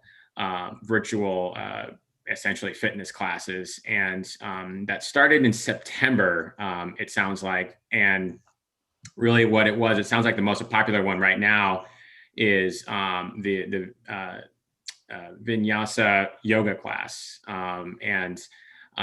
That's taking off. There's other classes in terms of bounce and agility, strength, Zumba, low impact activities. A lot of this is going to be included in the Encore newsletter coming out. And then it sounds like it's ramping up in October. And as far as the Zumba class, that is, they're going to try to take that, that is outdoor actually, has been a popular one that will be moving to indoors through the winter. Let's see, the other main thing is on that, I was going to let Commissioner Osland mention this, but it was the Senior to Teen Video Conference, and I'm sure we'll hear more about that when Commissioner Osland has that meeting. But the Teen Council has created basically a flyer that will also go out in the lunch program for the Senior to Teen Video Conference. And then the other thing I think that we talked about really was the first up and coming senior event called the Senior Sweets and Treats Resource Fair. Everyone seemed pretty excited about this. It's going to be on Friday, October 30th from 1 to 4 p.m. and at the Senior Center parking lot. And it's basically a contactless event. It's going to be drive-through. You'll be able to go through, pick up all kinds of information, basically in this bag, exercise information, senior services, coupons, etc., emergency information, and then also, I guess, some kind of sweet treat along with that in that bag. It sounds like so. Other than that, I think that was the majority of what we talked about that day.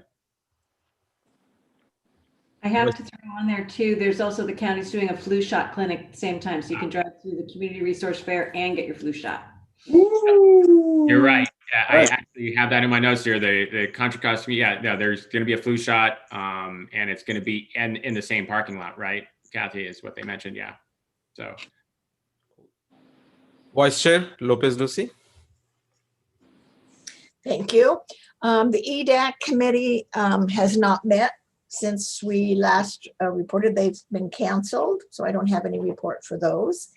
And the Planning Commission, for the one of the things that will be coming up on their next meeting in October, which is the 20th, Bridges Golf Club have submitted, they want to do a deck addition to their current facility.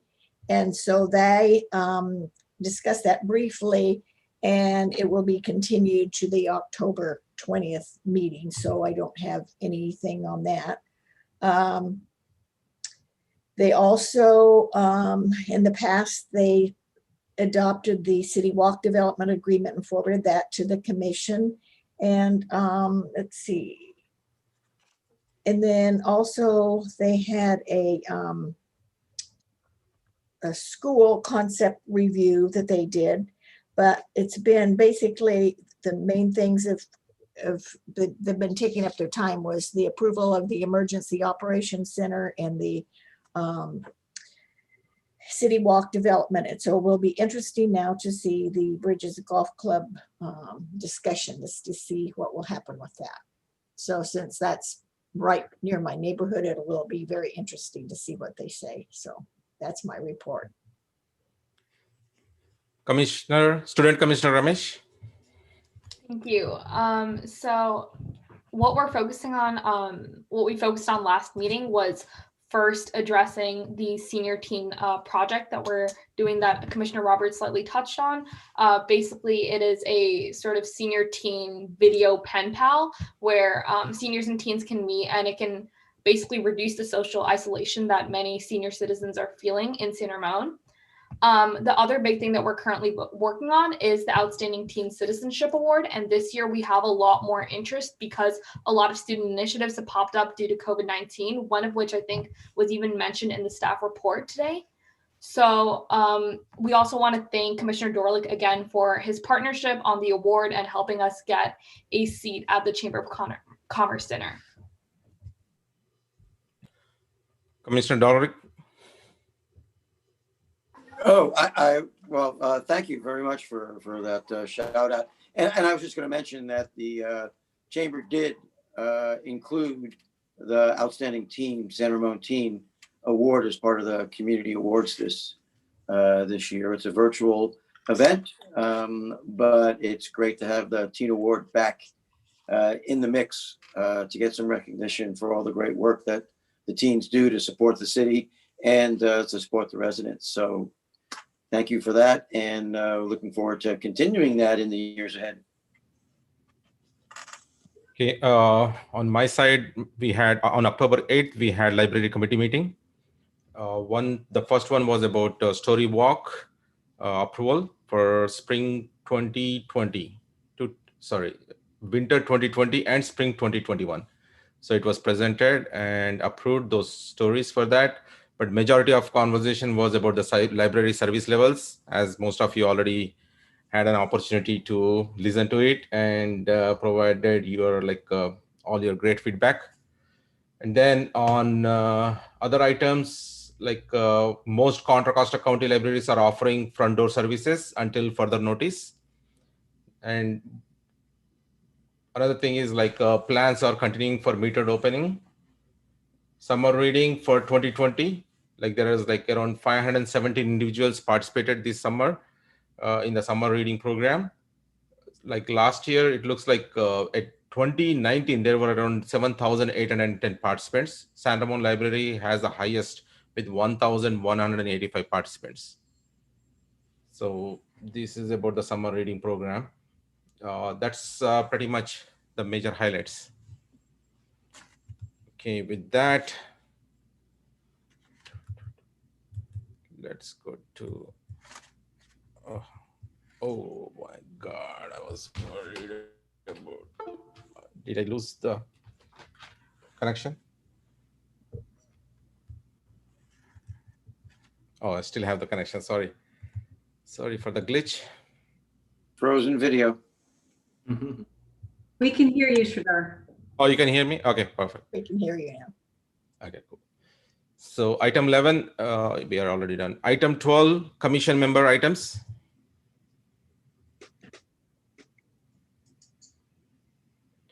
Vice Chair Lopez Lucy. Yes, I going on to in addition to what Jessica said and everything going on at the farm is also, I would encourage you all to go to the webpage for the San Ramon Historic Foundation, because you can name a lamb for $20 and you can pay via PayPal just in one little swoop thing. I think you can even probably include at least a couple of names to get in the character. There's so many characters you can have. But so we already have, well, we have received like $300 thus far for wanting to name the lambs that will be born. And I know I spoke with Patsy today and she said one mother is just about ready to deliver.